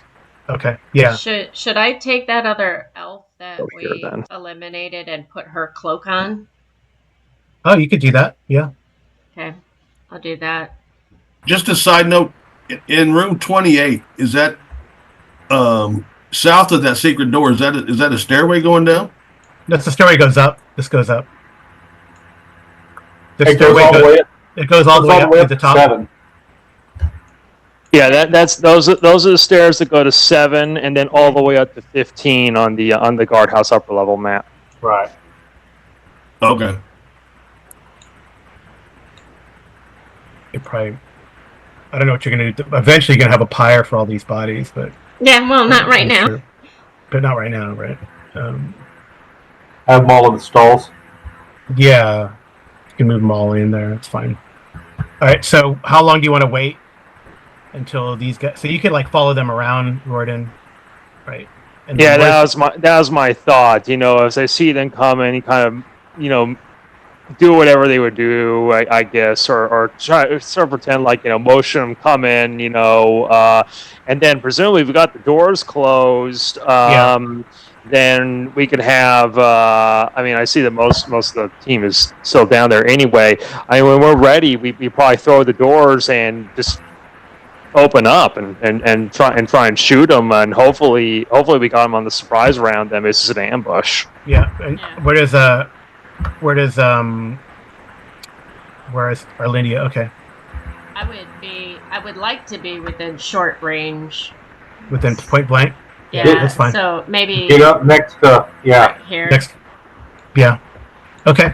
Yeah, because they're probably waiting for somebody to open the doors from within if they're both closed right now, so they don't have to dismount the walls. So Right. that'll be us, or maybe have the slave hold open so that everybody who's standing down there just has knocked arrows and just immediately shoots them when the doors are thrown wide. I can't move Bufo. Oh, here we Yeah. go. Don't worry. Don't worry about him. Okay. He's around. Okay. Yeah. So you want one of these guys to open the doors? Yeah. Now I'm assuming we'd open the doors, let them come in, close the doors. Well, Riordan's up top though, so you can shoot at them from up top. Yeah. And since it's now dawn, they're gonna. I think that they're gonna be able to see that. Hey, you're not supposed to be here, and the moment the doors are open, the elements, the ruse is up. So I'll get to give you guys a surprise shot, and they're also at -1, right, because of the sunlight. So. Right. Okay. Yeah. So the slave opens the doors. Here. This is probably the buddy, Bronson's buddy. I'm gonna give him a name since I'm gonna name him Yoji. Yoji. Yeah, Yoji. Okay. Yeah. So he opens the door for you guys. Obviously there's like a shock of surprise, but then you guys can open up on him and then see what happens after that. Okay. One shot each. Well, or do I think everyone gets their full complement, right? Okay, because I get to go before initiative, right? Yeah. You and Royden can shoot. I'm going to ask Yoji, does the guards usually open the doors for them, or do they usually open the door for themselves? No, someone will open the door for them. Okay. They'll call down, So they're like Riordan, who's dressed up like a guard, calls down, and then they open the doors. So there's a little delay, Okay. All right. Okay, all right, great. So point blank shot, and then add an additional one because it's daylight now. They get a -1 to hit. Okay. Then still when you're trying to surprise them too, so because Yeah. But I get my 4 plus my extra d6, but not an extra 1 for the sun, right? No. Okay.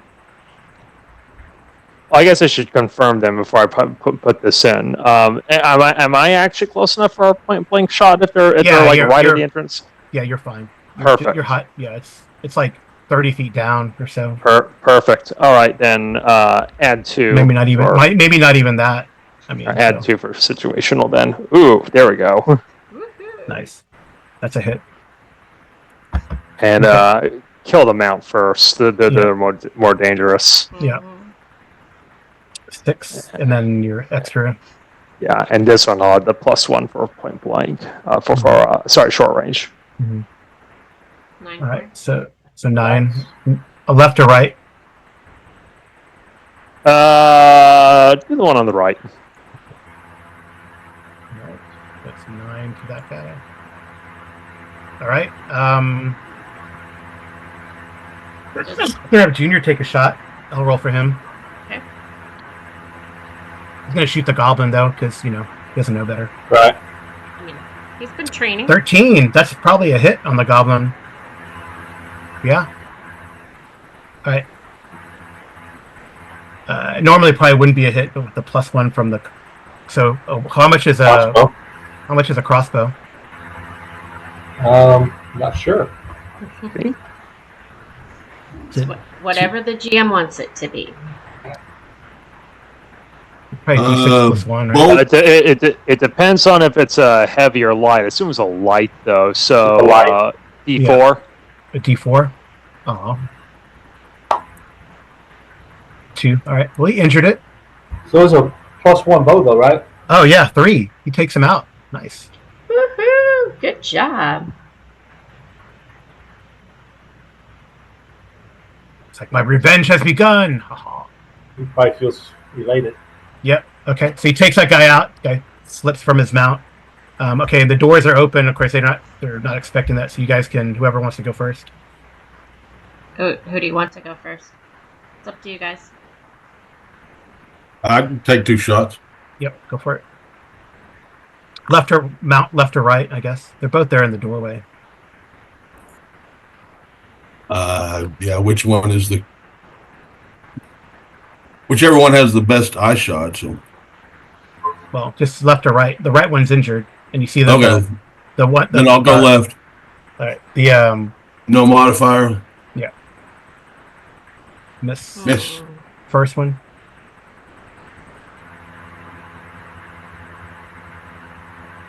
Miss. Oh, wow. Bummer. All right. Alright. Okay. Who's next? Okay, Arlindia. Let's see. Oh, I didn't mean to do that. Sorry to our viewers. I shrunk the map instead of moving to the bow, and I am point blank, right? So I get my 4. Yeah. Well, that's plus. It's just add +1 extra because they're all the rest is already incorporated in. Okay. So just modifier 1. Okay. And I'm doing the one on the left that's not injured. Okay. 22. That's a hit. That's a hit. Roll damage. And then my extra d6. So 8. 8, and then my second shot. Yep.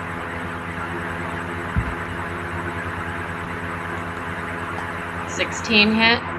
That's a hit. Okay. Royden, did you get your second shot? No, I haven't taken it as of yet. Yeah. Oh, then he should. Yeah. All right. So that one's gone though. All right. Good. So go ahead and take your second shot on that warg. Okay. So I thought you'd taken 2. I don't know why. 13. I don't know. That's AC 7, right? Yeah. That is a hit. Ooh. Thank goodness. Do Yep. the damage. Yeah, And that's then enough. Yeah. Whoop, whoop. All right. Okay. And And that then just there's leaves one goblin. One goblin left here. We saved him for you. I'm going to move up and swing at him. Yep, go for it. Gonna catch him as his mount is sliding. Oh, he cut him in half, dude. 13 points of damage. Good job. Yep. All right. I like the broadsword. I always played with long swords, but I'm liking this broadsword. Yeah, you're doing really good damage with it. What is the damage? 2d 2d4? 2d3 plus 1, and I get damage from my strength. That's where it really comes from. I get 6 points of damage just from my strength. Oh, right. That's right. Yeah, he's got a beefy guy. special strength. Yeah. So can we pull these bodies in and stack them Yeah. and close the gates? That way it doesn't look like anything's gone on. Okay. No yawning. That's okay. All right. Well, dang. Okay. These guys come out a little bit later. They're totally unawares. As you see, I rolled a 1 for their surprise. So these guys come out. They look kind of tired or bored or whatever. You're getting by this other door over here, so that I could go out once everything starts to come around the other way, just in case. Okay. All right. So you guys can reposition or whatever. I don't know how you want to do it. Well, I think if they're coming through the same door, there's no need for me to move. I'm in point blank, right? Yeah. And Junior will grab another quarrel. You know, he's got some quarrels there, so he's ready to go. Yeah, I'll stay basically in the same position. I'll take a moment though to probably refill my quiver to full though. Yeah. I assume there's more than enough arrows in this place to stock up. Oh yeah. I'm not really. Sorry, when I said 2d3 plus 1, that was for large. It's 2d4 for small. Yeah. It's 2d4. That's great. Well, still 11 points of damage on the large. If it were large. Okay. Well, cool. So you're gonna wait right there, Veer, by the door. You're gonna stand back. I'm going to go back in a little bit. Okay. Cool. All right. So yeah, same thing. So I guess Yoji's like kind of ecstatic. He's like, "This is amazing." So yeah, again, they're like the other two are kind of a little bit back, you know, as the one approaches and knocks on the door. He kind of gives you a nod up there, Riordan and Junior. I nod back to him and call out, "Open the doors!" And kind of our signal that get ready to spring the ambush. Okay. Yeah. So they open the door. There, you see, I rolled a 1 there for the first roll. Sometimes I don't know why I hit too hard on the mouse and it rolls twice. But you take the first roll, it's a 1. They're totally surprised. Okay. Now, do we wait for them to come in, close the door, or do we just open up? I just open up as I don't want them to run away. Okay. Okay. Then you guys up on top first. All right. Yeah, you shoot the guys in the back if you wanted to, right? Yep. So. Hit.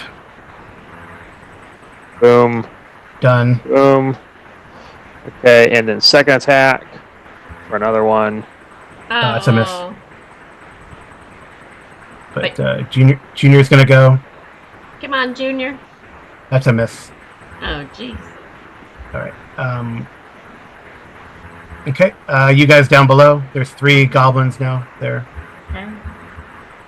Zork, did you go first last time? Or do you still want to go first? Doesn't matter to me. I'll fire twice, yeah. Yeah, you can open that door and then fire at them. Mm-hmm. You need to. Oh. I can't hit a barn. And your second? Go ahead and do your second. Oh, Wow. jeez. All right. Roll a d12 for me.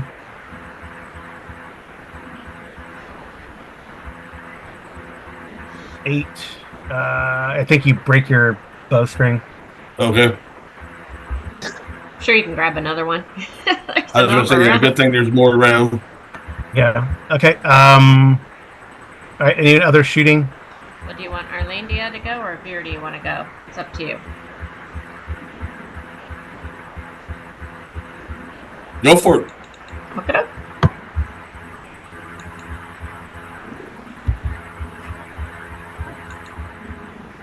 Oh, That's a miss. jeez. Amy's first miss.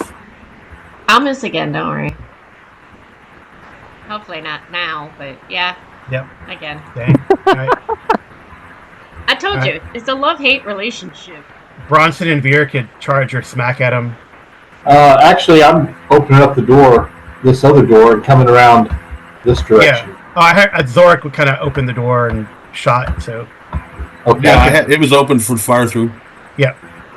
I'm not sure how far I can get out there, Yeah, but you could get them. I mean, they're here. I can get all the way to them. Okay. Yeah, I mean, they're close enough. It's fine. Yeah, we let him get almost right up They're to the door before we threw it open. Yeah, they're like Okay. this. Yeah, That's how we were able to take all those point blank shots. Yeah. Okay. So something like that, So okay. And this one here is gone. Okay. Yeah. So whoever wants to go between Veer and Bronson. Yeah, I'm getting my character sheet to slowly open up. Oh, Veer, I think you get.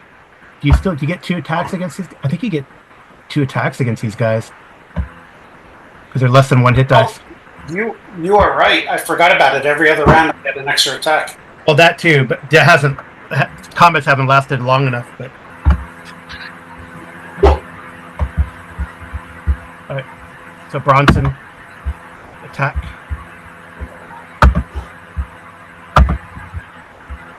$13.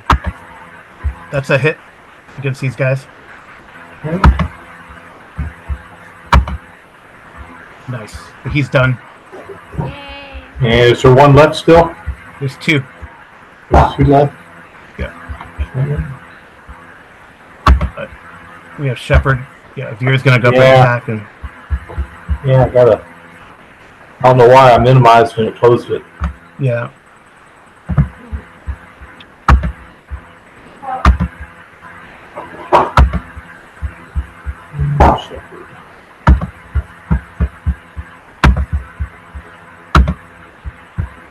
Shepard misses, unfortunately. Okay. All right, Veer. Boom. That's 1.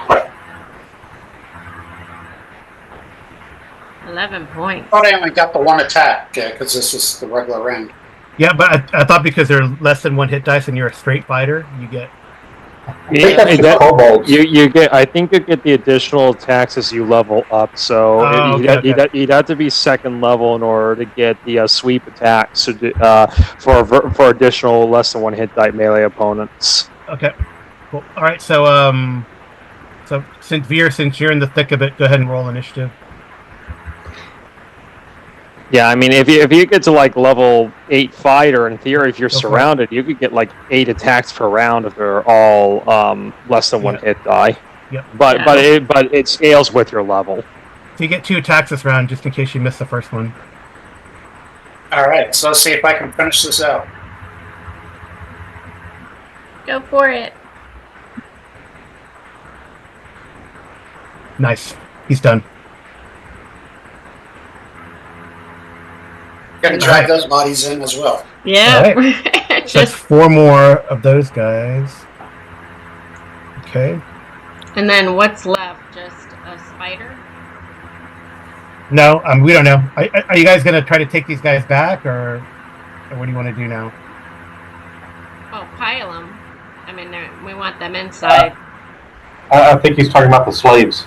Slaves and stuff. Oh. Take them back to town.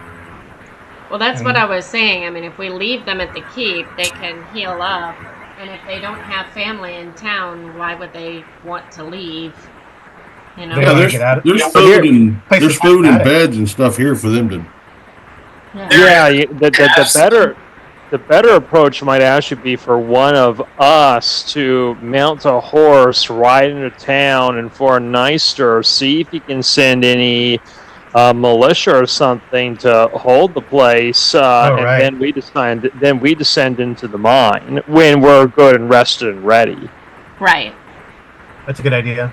Yeah, just in case if they send anyone out of the mine as a sortie, then you're here, right? Exactly, because we don't need to send everybody back to town, and the slaves they're probably safer. It's true. They're probably safer here right now. Even if we go out armed patrol, we'd have to all of us would have to go guard him in case the spider shows up. The spider's just wildlife. I'm not gathering that it's under anybody's. Spider was just a random wandering monster. Yeah. Exactly. All right. So who wants to ride back to town, or a couple of you ride back to town just in case? I don't mind riding back to town. I'll do it. Yeah, I think Junior would go with you. Yeah. I'm sure he would. I kind of recruited him, so. Yeah. Okay. So just roll me a d6, Bronson. Get that out of the way. Hopefully you don't run into the giant spider.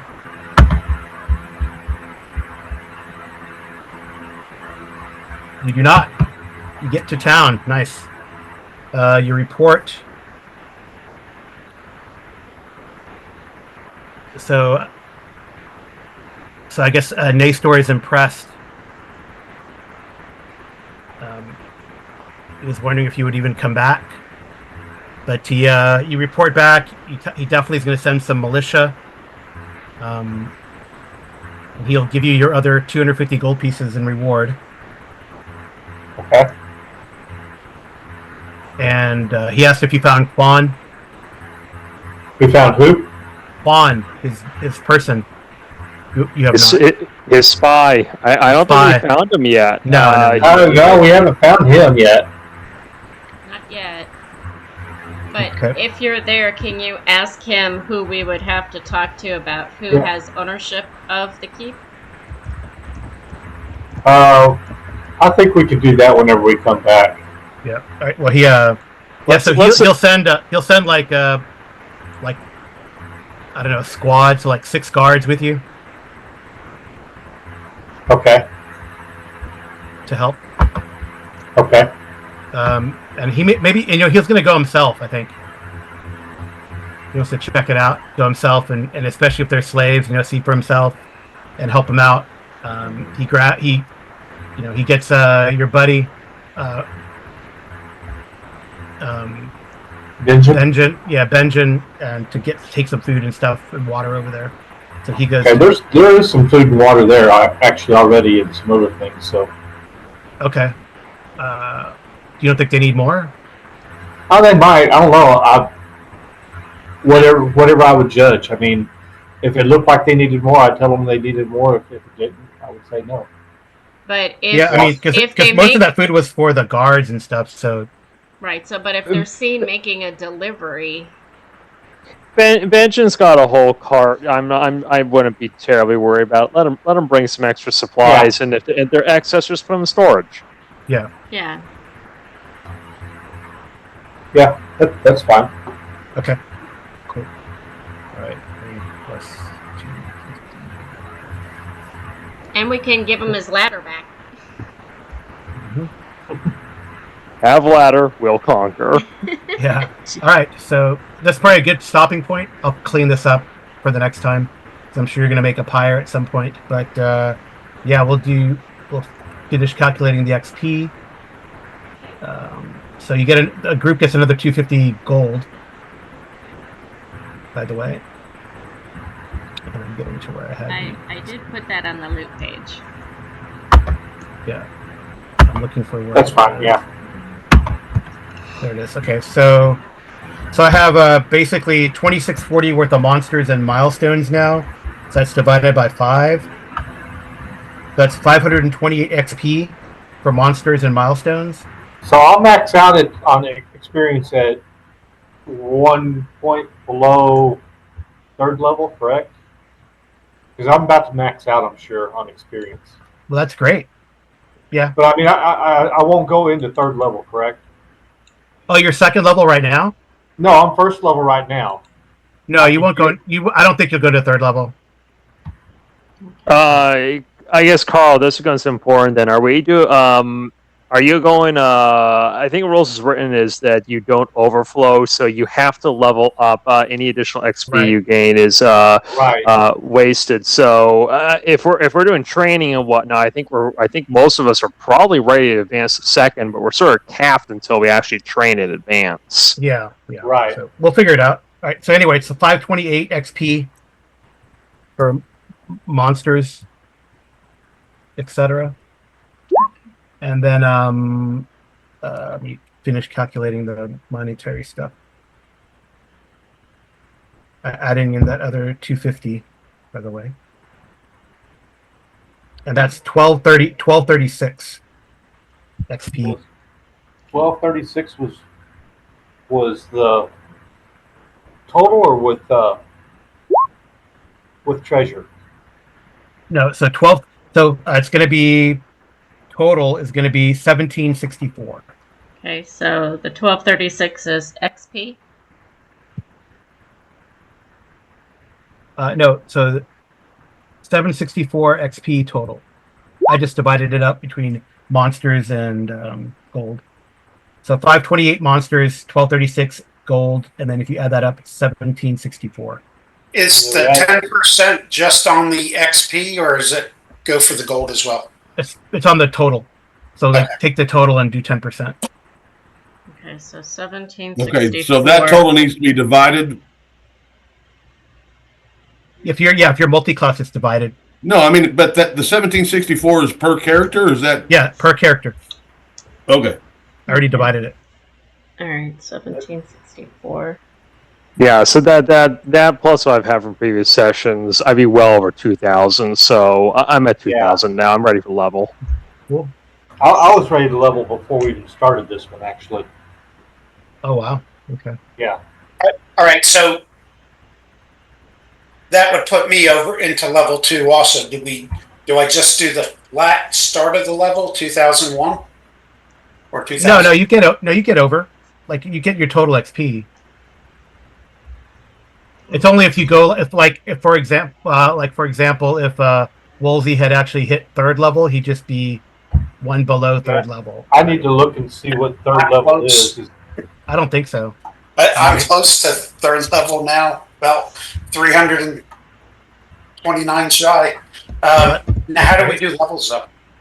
Yeah, that's a good question. We probably have to discuss it in the Discord. But I mean, I feel like if we had plenty of time and we met like every week, and you know what I mean, we do the whole like week of training thing. But I might just let you guys level up.